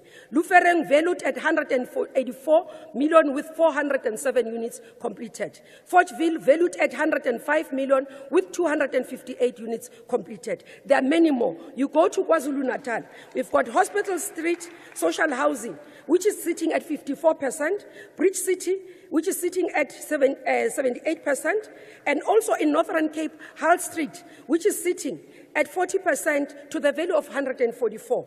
Mpumalanga, with Kwadoguhle, 193 million worth of a project, 492 units at 32%. This is the work that we continue under your leadership, Mr. President. Yesterday, I had an engagement with CBOs and NGOs and COs here in the Western Cape, appealing to the national government to protect and provide services for them. They narrated how they live in a city that does not care about them. Similarly, I went to Nomzamo community. They narrated the condition they live in, where rubbish is not collected, sewer is running in the street. Yet they were reminding me to say, Minister, don't listen to them when they say they govern better, they rule better. It's a fallacy, it's for the few. With regards to our policy, we committed to them that we will change our policies and principles and programs to ensure that if a government or a province or a municipality does not care about our people, we'll come in as national government and show that we care, as we continue to do. Mr. President, the draft paper, white paper... Conclude, honourable member. Thank you very much. As I conclude, as we say, we can never allow people who say to us, let us not talk about apartheid, because 30 years later, shockingly, the same people are supporting apartheid are Israel under us. Mr. President, our policies are geared to help South Africa, and that's why we say, with the work that we have done, the foundation that has been laid, we continue to provide services for all, not discriminatory, but this is a government that can be trusted, and vote for ANC.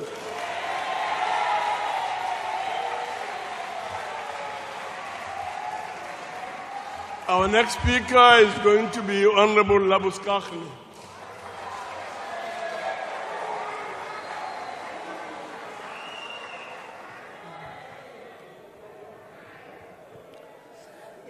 Honourable Speaker, Mr. President, Members of Parliament, honoured guests, and the most important people, fellow South Africans. From our history, it is evident that we are resilient people, able to adjust and survive even in the extreme difficult times and circumstances. However, Mr. President, after your 5-year term of empty promises, you and your ANC government are certainly testing our resilience. From constant load shedding, forever increasing violent crimes, high levels of unemployment, especially the youth, loss of investment due to corruption, poor management and cadre deployment, all of us, it has ultimately contributed to our critical economic situation. A government's main task is to create an environment for economic growth and opportunities, as well as to provide service delivery through effective policies and legislation, none of which you have been able to achieve in your term. In fact, Mr. President, you have done the exact opposite. If we take only but one example, the NHI bill, which has just been bulldozed through Parliament with your ANC majority, will actually provide people with less health care, specifically affecting the poorest of the poor. It is clear as day that the NHI bill is unconstitutional and unimplementable. This has been pointed out not only by the Democratic Alliance, but also by organizations such as Business for South Africa and Business Unity South Africa. Even medical associations such as the South African Medical Association has warned that we will have a complete skill drain of medical practitioners should this bill be implemented. Mr. President, it is clear that the NHI bill will be the final nail in South Africa's economy and will completely collapse an already underfunded and decimated public health sector. Despite passing this bill, South Africans still do not even know how it will be funded. The only conceivable way would be to increase taxes on an already overtaxed population. One only has to look at the troubles our public healthcare system is facing now to know that this bill is nothing more than a cheap political tool for the ANC to try and save itself from an inevitable losing its majority. Almost all public health facilities are understocked and underfunded, with many not having the necessary equipment to complete life-saving operations. In fact, most public hospitals do not even meet the minimum criteria for certification by the Office of Health Standard Compliance. Some public hospitals do not even have computers or electricity at times, with doctors having to operate with cell phone torches. In some hospitals, patients are pulled up flights of stairs to the operating room because the lifts either don't work from lacking of service or because they have not exempt from load shedding. How can we possibly implement this bill when we have the shining beacons of maladministration and corruption, such as Livingston Hospital in the Eastern Cape, Pilanomi in the Free State, and Rahima Musa in Gauteng? We have a massive shortage of doctors and nurses in the country. Just the other week, we heard how approximately 800 doctors who recently graduated and finished community service are sitting at home without a job because the ANC government cannot fund them. All the while, we pay millions of rands a year for Cuban doctors to come to South Africa. Even your own Minister of Health admitted that there is no funding for these posts. Where are we supposed to fund the NHI from when we can't even put doctors in our hospitals? The budget implications for the NHI bill are enormous. Again, one of your own, the Minister of Finance, has stated that there is no money to implement NHI. If your own minister has admitted this, then why, Mr. President, are you playing with the people's lives for the sake of cheap politicking? It is time you play open cards with us, or admit that NHI is not financially feasible and put business and medical associations and the people of South Africa at ease. But I can go on.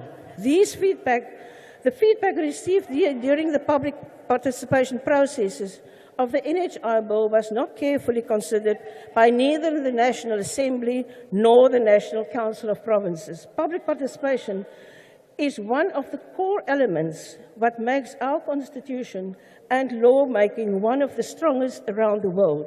Mr. President, the DA wrote to you requesting you to refer the NHI bill back to Parliament as it will not pass constitutional muster. Both BUSA and BSA have written to you requesting not to sign the bill. You cannot just stick your head in the sand and pretend these very real issues do not exist. It is prescribed in the Constitution that you must refer a bill back to Parliament if there are constitutional concerns. But it looks like you would rather pander to your ANC colleagues than to your constitutional obligations. You have had your chance, but your time is now up, Mr. President. The DA will fight for the achievement of realistic universal health care and will ensure that public facilities are strengthened to improve service delivery and accountability without detrimentally financially burdening our country, as the unconstitutional NHI bill will do. Under a DA-anchored government, no person will be excluded from accessing quality health care. Under a DA-anchored government, there will be a realization for progressive rights as enshrined in Section 27 of the Constitution.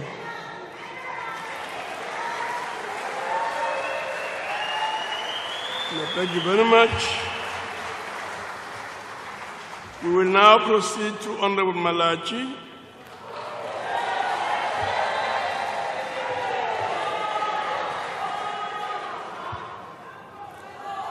Thobela Speaker sa National Assembly, Presidente wa rena, Deputy President wa rena, Chairperson ya NCOP. I am not going to greet the murderers who contributed to the killing of the people of Palestine. I am not going to greet the IFP, a political party that was funded by right-wing murderers who have killed the people of Thokoza, KZN, Sebokeng, and many other parts of South Africa. The people who worked against the people's power.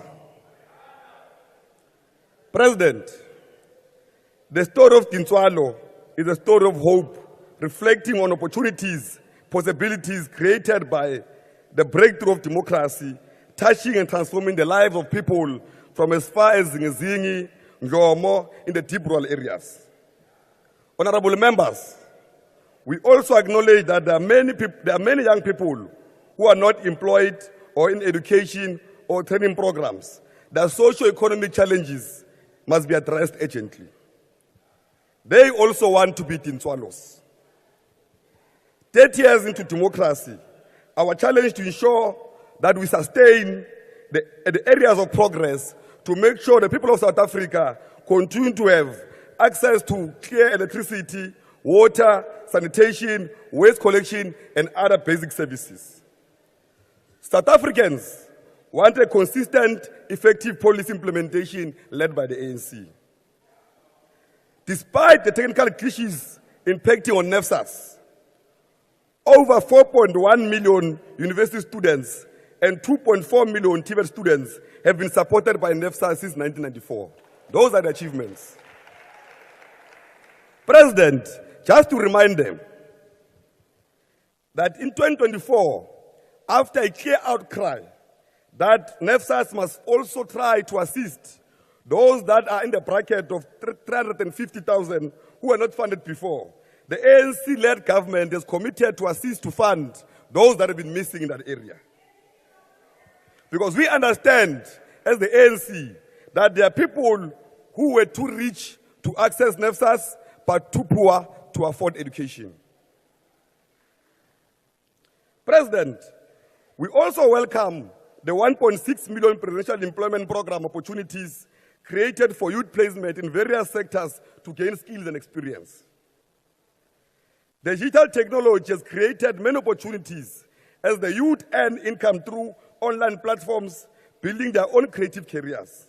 For example, President, through the influence of the ANC-led government, our local DJs are able to showcase their talent and promote their music internationally. President,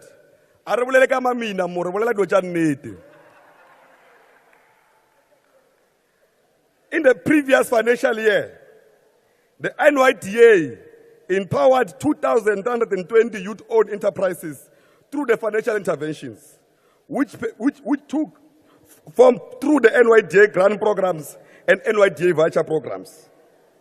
Through these financial business interventions, 6,796 jobs were created for young people employed by youth-owned businesses. Those are achievements of the ANC.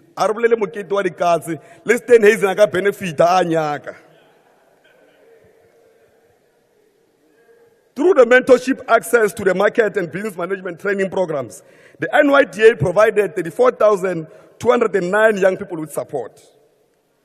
There is a direct relationship, President, between funding of youth-owned enterprises and the creation of jobs. One of the most significant achievements was the removal of work entry experience and entry-level employment by government. We call upon the private sector to follow the instruction of the President. Your funders, DA. Mr. President, we welcome that the UIF-funded labor activation program, LAB, that seeks to support employment and the training of the youth. We know the intention is to create 2 million work opportunities in the immediate future. We urge the Department of Employment and Labor, and supported by Treasury, to roll out this program without further delay. President, the following program must urgently be fast-tracked. We must reskill the youth to respond to the economic demand of the country, the challenging world of intelligence and digital transformation. We need a massive higher education through digital transformation to ensure that we target and make sure that we meet the National Development Plan target. We shall continue, when we come back in the 7th administration, to open the doors of learning and teaching. Siyabuya. President, UNISA and other universities during COVID-19 demonstrated such capabilities, which developed the state-of-the-art specialized universities and TVET colleges, aligned with our industrial strategy and the capabilities of the various districts. Our higher education institutions do not only contribute to the skill development, but also a high impact on local economic development in areas where the institution of higher learning. Higher education institutions should also be aligned with our mega infrastructure projects of development. President, it is only the African National Congress-led government that was able to break the cycle of poverty in many families, and one of the key achievements were delivered by the ANC. Today, a child of a domestic worker, a child of an informal worker, a child of an unemployed parent, today is a doctor, is an engineer, is a chartered accountant, is a pilot, is a CFO, is a CEO, and many other professions. It is only because of the ANC-led government in the past 30 years. It is clear, President, that even if they deny some in the DA are products, are minute in swallows, they know that they are products of the Inswalo program of the African National Congress. President, Premier Panyaza Lesuifu has demonstrated that provinces can also expand youth development programs through the Nasispani program. The presidential employment program should be doubled, and all provinces should follow the example of Gauteng, including the Western Cape. We must address the market dominance in the telecommunications sector. President, the youth of the country has long demanded a free data for all. And we know that when we come back, it shall be implemented. The global trends have shown that small business sector is the highest job creator supported by industrial economy. As you conclude, South Africa remains the most unequal country where the wealth is still controlled by the white male minorities, and that shall be restructured. We urgently call upon the restructuring of the economy so the economy of the country reflects the demographics of the country. We shall decisively address the land question for agricultural production and human settlements so that we address the asset inequalities. Thank you very much.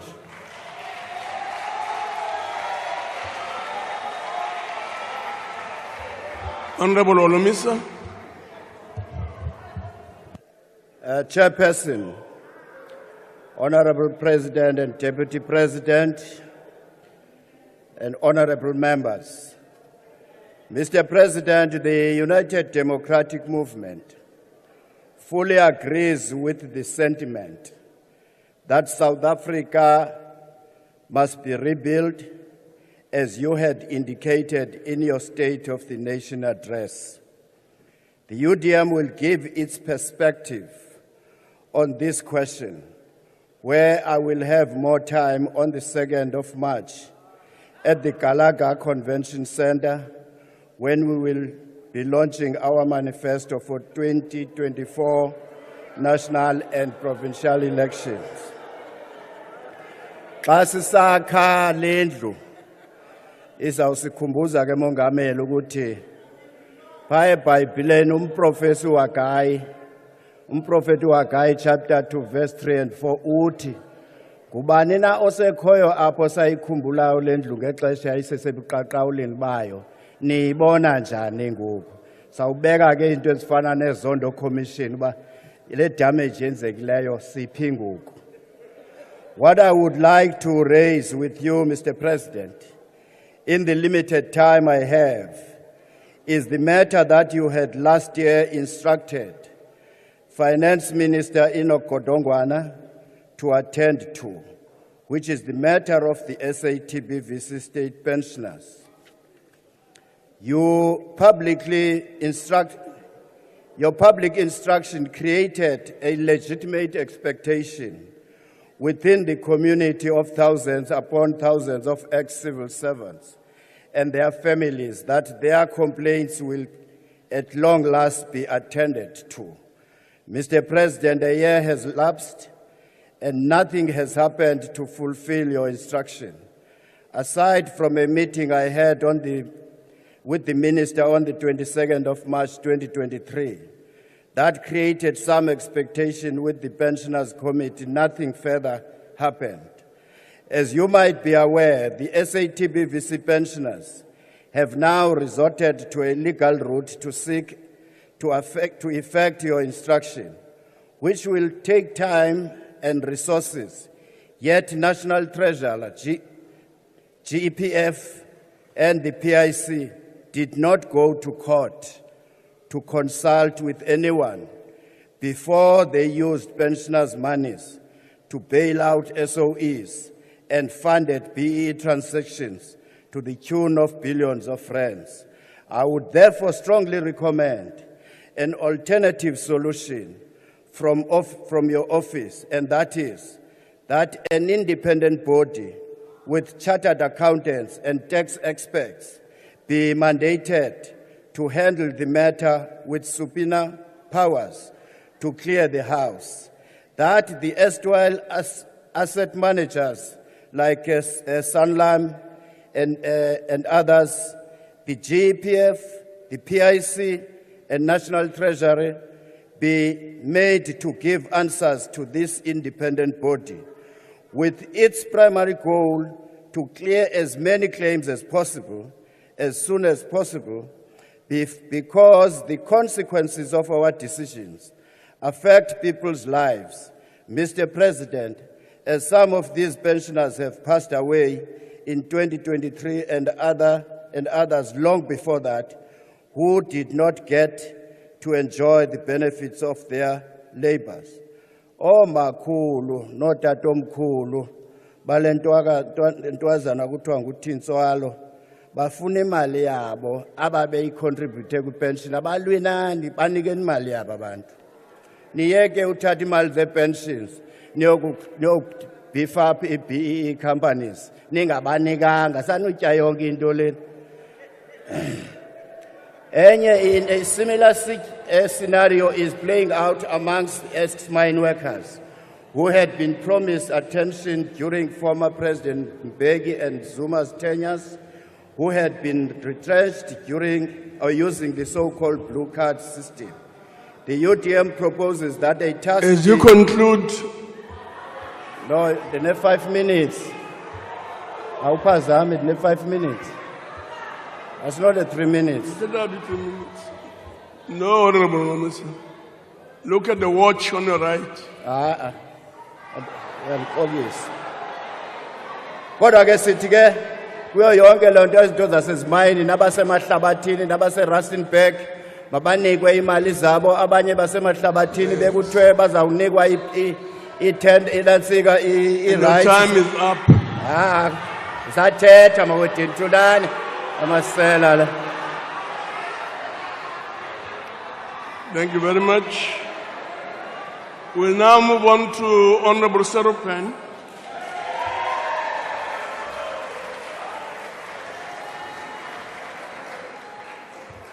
Thank you very much, Mr. House Chair. Mr. President, in November 2017, you promised, if you were elected leader of your party, that you would implement a 10-point New Deal. You echoed Franklin D. Roosevelt, and you promised to pull millions of South Africans out of poverty and into the mainstream economy. We stand here 6.5 years later, and that landscape, that utopian landscape you painted then, has not come to pass. What we instead have is the shadow of unfulfilled promises and a deepening economic crisis. And this is because of the failures of your government, particularly in job creation. You broke the very first promise that you made to this country. And the young people bear the brunt of this crisis. 70% of young people aged 15 to 24 have been unable to secure jobs. And the government's stranglehold on the business environment has choked the ability for this economy to create jobs. Unemployment has surged from 20% in 1994, since we hear a lot in this debate about the progress since 1994. So let's look at some progress. 20% unemployment in 1994. We now have 32.9% unemployment in 2024. When you include people who have given up looking for work because they cannot find a job, that unemployment rate is an alarming 42.4%. Now, to add insult to injury, instead of rectifying our economic mistakes, the ANC has shifted the burden onto a shrinking tax base and plans to do so again later this month in the budget. Slow economic growth has created a tax-to-GDP ratio of 25%, which is one of the highest in the world. South Africans have one of the highest tax-to-GDP ratios in the world. South Africans are overburdened with tax. And these citizens pay much more tax compared not to wealthy countries, but to developing and middle-income countries. The citizens, through tax, are paying a huge financial price to fund the ANC's failures. Now, government's failure to manage public debt has pushed us towards a fiscal crisis, and 20% of all government revenue is now dedicated to servicing debt. Not healthcare, not police, not teachers, debt. And this means that we have limited resources for investment into infrastructure and essential services. National debt is now over 5.2 trillion rand. And South Africa cannot go on like this. And in the debate today so far, we've heard the ANC double down on BE and cadre deployment, which shows us who their true constituency is. It is not the millions of South Africans looking for work or looking for opportunity. Their real constituencies are a handful of cadre employees and a few thousand BEE billionaires. And their entire system, as they've debated today so far, shows us who they're going to take care of should they attempt to win another election. So South Africa cannot go on like this. And thankfully, every piece of information shows us, Mr. President, that you are the outgoing president. And we will not have to face, if the voters make the right choices, we will not face a green-red coalition of doom, but we will have a blue coalition for change. Now, let me tell you what the blue coalition for change, a DA-led government, will do. I see the ANC is heckling a lot when we mention the coalition for change. It is precisely because they're terrified that they're all going to be prosecuted for corruption and maladministration whenever we mention the change of government. But this blue coalition of change will get the economic engine revving again. It is essential to do so to lift millions of people out of poverty. And we will do so by overhauling labor regulations that limit job growth. We will make sure that young people and older people who have been locked out of the economy get skills through apprenticeships and development programs. And we will boldly put an end, finally, to apartheid classification of race and employment equity and preferential procurement. We will no longer use those outdated and crass categories to classify people. Our focus will be on meritocracy and non-racialism to make sure that diversity and merit thrive.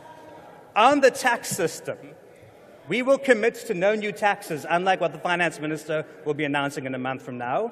We will also prevent hidden tax increases and to make sure the poor are taken care of, who are struggling with the cost of living crisis. The ANC MPs who earn all more than R1 million here love to heckle about the poor. None of them are in that basket. But for the poor out there, we will expand the zero-rated VAT food basket so that you can buy chicken, you can buy essential nutrients, and you can feed your families. And lastly, we will make sure that everyone pays their fair share of taxes by ensuring that SARS has the capabilities. We will undo the gutting of SARS under state capture. We'll also rescue public finances from the fiscal cliff. We will stabilize public debt. We will make sure that we don't waste government money, unlike the hecklers on the side over here. And we will end this obsessive culture of bailouts to state-owned enterprises. And I'm looking forward to the Appropriations Committee on Wednesday because I believe SAA has lost another 700 million rand in the last year. And we look forward to taking you on bailouts there. We will also rescue small businesses, and we will make sure we will build an export-orientated economy that makes sure that we rescue South Africa from this economic calamity. This is not going to come about through any New Deal or New Dawn. It will not come about through any New Deal or New Dawn. And as we look back, we've gone from a New Deal to a New Dawn to a false dawn, and now to Ramageddon. So the choice for our country is clear. We can't carry on with unfulfilled promises. Thank you to the ANC. Your time is up, as mine now ends as well. But we will get a better tomorrow through a blue coalition of change that rescues South Africa. Up.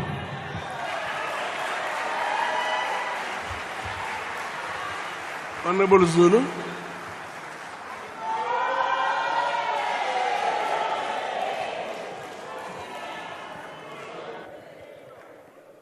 Naye lo Dinswalo osuka la, Honorable Speaker. Naye ukwazile ukuthi azofika la ngoba samlwela ukuthi azakwazi uDinswalo lo azoma la estikini akwazi ukukhuluma.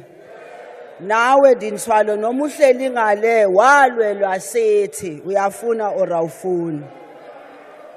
Chairperson, Honorable Speaker, she's still here in the House. Your Excellency President Cyril Ramaphosa, Your Excellency Deputy President Paul Mashatile, my colleagues, members of the executive who are here today, honorable members of parliament, nani nonke emakhaya, ngicela ukubingelela nina ikakhulukazi ngoba simela ngenxa yenu. Sila sikhuluma nje sikhulumela imisebenzi esiyenzayo siyenzela nina. Silanje ngoba sathunywa yini kusukela ngo1994 nathi kithi nawa amandla hambani niyosisebenzela hambani niyolungisa impilo zethu hambani niyobonisa ukuthi iSouth Africa entsha ingaba khona ingaba possible. Ngibonge kakhulu chairperson ukuthi nginikezwe leli thuba i-organization yami engihamba ngiziqhayisa ngayo i-African National Congress enginikeze lethuba lokuthi namhlanje ke ngithi qabaqaba kancane ngokuthi i-African National Congress yenzeni isazowenzani masiqhubeka ngomsebenzi ozayo. Ngime la, Honorable President and Deputy President, ngumama kaDinthwalo, ngu-auntie kaDinthwalo, ngu-grandmother kaDinthwalo, ngugogo kaDinthwalo. La phakathi kwethu sinabomkhulu, sinabomalume, sinobaba bakaDinthwalo. Laba abazinikezela long before 1994 ukuthi ukhona uDinthwalo ozophila. Abaqala ukumenzela imisebenzi ngo-1994 kodwa ngicela ukusho ukuthi baqala ukwenza lokho long before 1994. Ngicela ukuthi ngithi Mr President ukhulume ngoDinthwalo uthe ungakaqedi nokukhuluma ngaye usesela in the house baqala ke abanye lengaphandle bafuna ukubonisa iSouth Africa ukuthi akekho uDinthwalo lo okhuluma ngaye. Ngifuna ukuthi mina namhlanje umlayezo engiwusa kuDinthwalo ngithi kuye, you are not alone in this journey. Reach out for help, share your story and connect with others who have faced similar challenges like you, but also reach out to the government of the African National Congress, whose sole purpose of existence is to change you into a better Dinthwalo.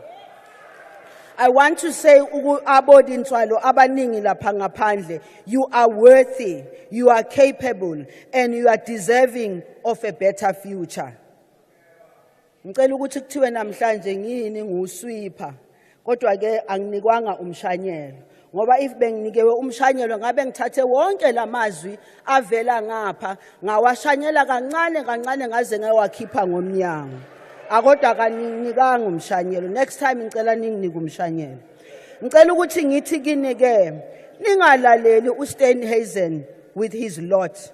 Don't listen to people whose sole purpose of existence is to demoralize you. They tell you nothing has happened since 1994. Don't listen to Honorable Steenhuisen and his lot, who don't listen to nobody but himself and his lot. Don't listen to the so-called moonshoot. Don't listen to pessimism.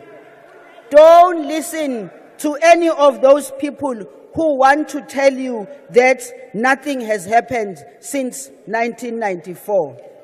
I want to say today, Mr. President, we are here because we are a government that cares. We are here because many of my colleagues have spoken about the past of where we came from and where we are.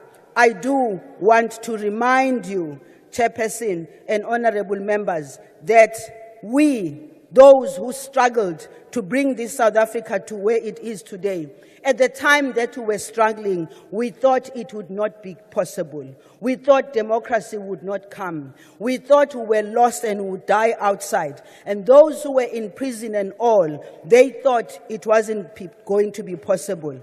But what made it possible was the commitment of all South Africans, irrespective of race, color, or creed, who stood up and said, apartheid, like Israel apartheid, will not survive. Will not survive because many people commit themselves to changing the lives of people.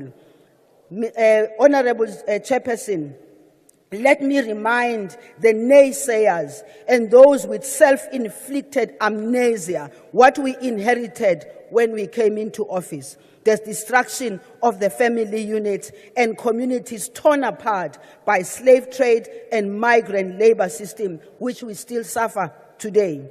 Apartheid policies that impoverished individuals, created spatial poverty traps, and negatively impacted on the human capital formation of black people in particular. A fragmented social welfare system based on race, gender, and geographical location. Welfare policies, legislation, and programs were inequitable, inappropriate, and ineffective in addressing poverty and basic human rights. And I would like to say, Mr. President, as a Minister of Social Development, it pains me to walk up and down the streets of Cape Town and see the number of people who are homeless. It pains me to see the DA talking so much just 200 meters from here. Walk down the street, Mr. President. I'll invite you one of the days. We walk and we see how many of our people are languishing in poverty outside on the streets of Cape Town.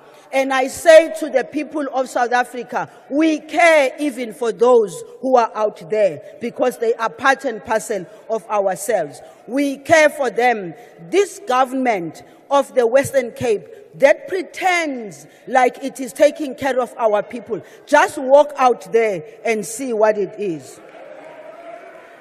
Mr. President, in your State of the Nation address, you outlined the remarkable journey we have traversed and the massive gains we have achieved under this government for all South Africans. And let me tell you, as you sit here and look at me, I don't look at any South African from any point of view other than the fact that this is a South African who needs assistance. This is a South African who needs to pay attention by the government of the African National Congress. And so what have we done since then? Ngiyambona nosoli ukhona lapha kaThukweni.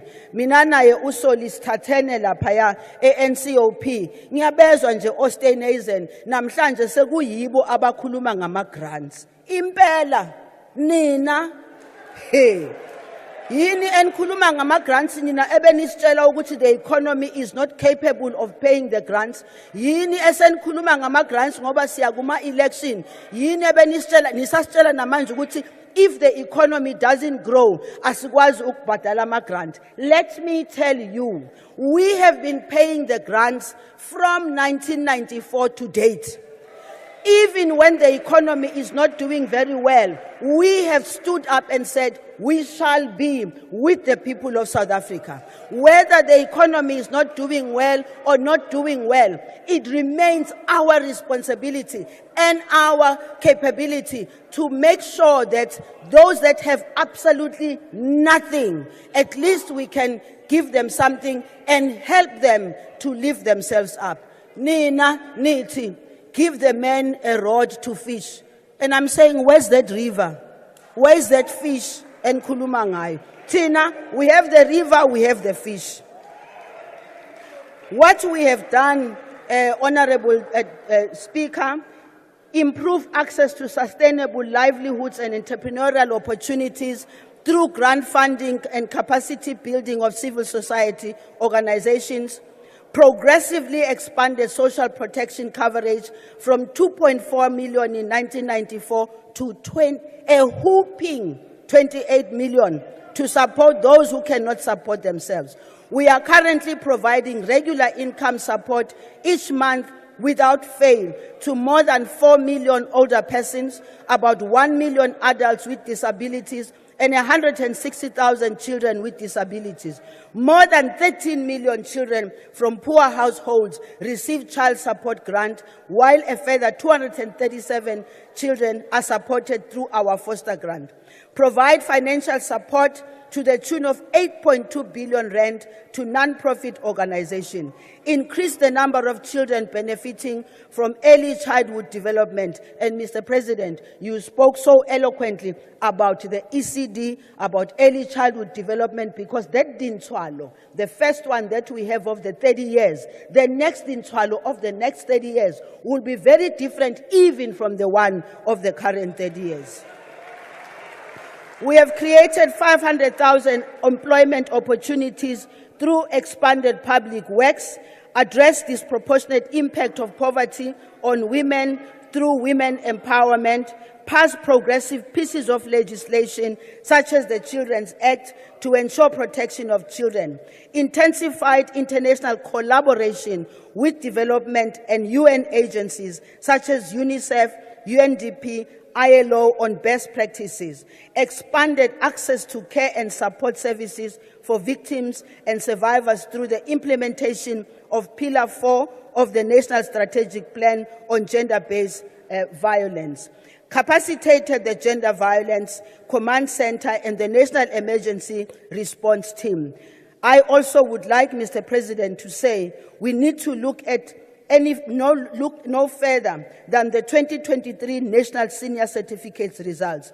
Of the 897,775 grade 12 learners who wrote NSC, 54378 full-time learners were social grant beneficiaries, with 62 out of 110 top-performing learners in different categories. And Mr. President, we do say today, sithinje kaba kaba, sisazobuya when we further explain during the budget speech as well as the. Thank you, Chairperson. Nina Hambanyolala. No, thank you very much, honorable members. We will now have a lunch break and we'll come back at 13:30 or 1:30 p.m. And we'll leave in the following order: the Speaker, the President, Deputy President, and the rest of us.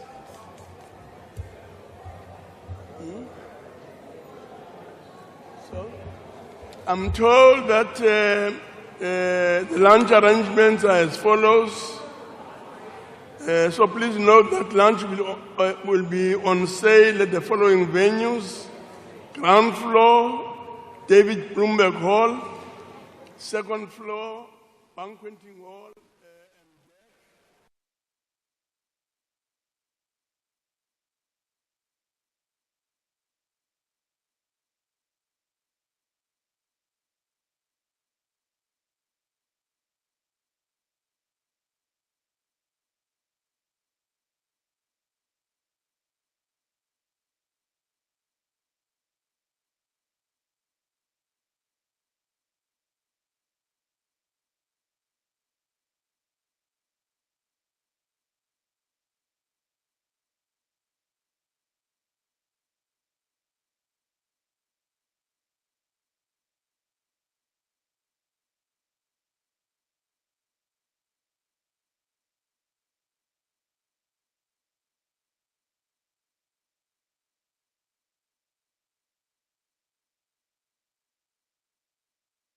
We are on track to resolve the most important constraints on economic growth by stabilizing our energy supply and fixing our logistics system.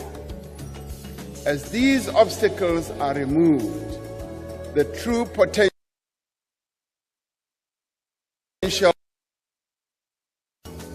we set out a clear plan to end load shedding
Thank you very much, Honorable Chair. Your Excellency, President and Deputy President, the Chief Whip, Ministers, Deputy Ministers, Premiers and MECs, all honorable members, to the people of our country and the people of Gauteng. Honorable members, I am deeply honored and privileged to stand before you representing the Honorable Premier of Gauteng, Mr. Panyaza Lesufi, to participate in this very important debate on the State of the Nation address as delivered by President Cyril Ramaphosa. Honorable members, in welcoming the State of the Nation address, allow me to reaffirm our overarching strategic thrust and vision that guides our work in Gauteng Province, which is well known as Growing Gauteng Together 2030, with elevated priorities, which includes a focus on townships, informal settlements, and hostels, otherwise known as TISH areas. Let me upfront state that, Mr. President, it is very clear and beyond any shadow of doubt that you have delivered one of the most overwhelming and resounding Sona underpinned by strategic leadership, and certainly you were very frank and honest to the people. We therefore commend you and congratulate you on a well-delivered State of the Nation address, Mr. President. Honorable members, allow me to share with you some of the remarkable and commendable work that you are doing in the province, which resonates very well with the State of the Nation address. With respect to initiatives aimed at boosting economic growth, we commend government for its commitment on enhancing investments. We welcome the fact that these conferences have already raised, as the President said, 1.5 trillion rands in new investments, and already about 500 billion rands is already injected into the economy. As the economic hub of the country, we appreciate the privilege of being the selected hosts of these conferences. And also, President, we thank you and national government for affording our province to host the BRICS Summit. Indeed, Gauteng is open for investments and business. Honorable members, as you know, and we surely agree, that Gauteng is the inland hub of freight logistics and warehousing, and therefore we welcome one of the most reassuring statements well articulated in Sona, stating as follows: open quote, to deal with severe inefficiencies in our freight logistics system, we are taking action to improve our ports and rail network and restore them to world-class standards, close quote. We welcome this point because as a province with a small land mass, but a point of interface connecting and linking key arterial roads that are critical to the economy, we do feel the impact of inefficiencies in the rail and port infrastructure. In addition to its negative impact on price competitiveness in our freight, we do feel congestion in the province. We therefore welcome and support this particular intervention, President. This is definitely in line with one of the most profound policies of the African National Congress to migrate from road to rail. We also welcome the announcement made to create a high-speed rail link between Joburg and Durban. As you know, this also linked very well with the partnership between Gauteng and Limpopo to create a speed train between the two provinces. Honorable members, the SONA makes a point about special economic zones. We are very much pleased that already in Gauteng, we have the Tshwane Special Economic Zone, the OR Tambo Special Economic Zone, and that in the Vaal. And of course, we are working on the West Rand and that in Lanseria. We are also supporting the Roslyn Automotive City, and of course, the Rainbow Junction is a smart city in the Apis River in the city of Tshwane, and we are rolling out a program to rehabilitate about 40 roads in Mfuleni local municipality. With respect to supporting SMMEs, we welcome the point made, President, open quote. As we grow the economy, we are making it more inclusive, close quote.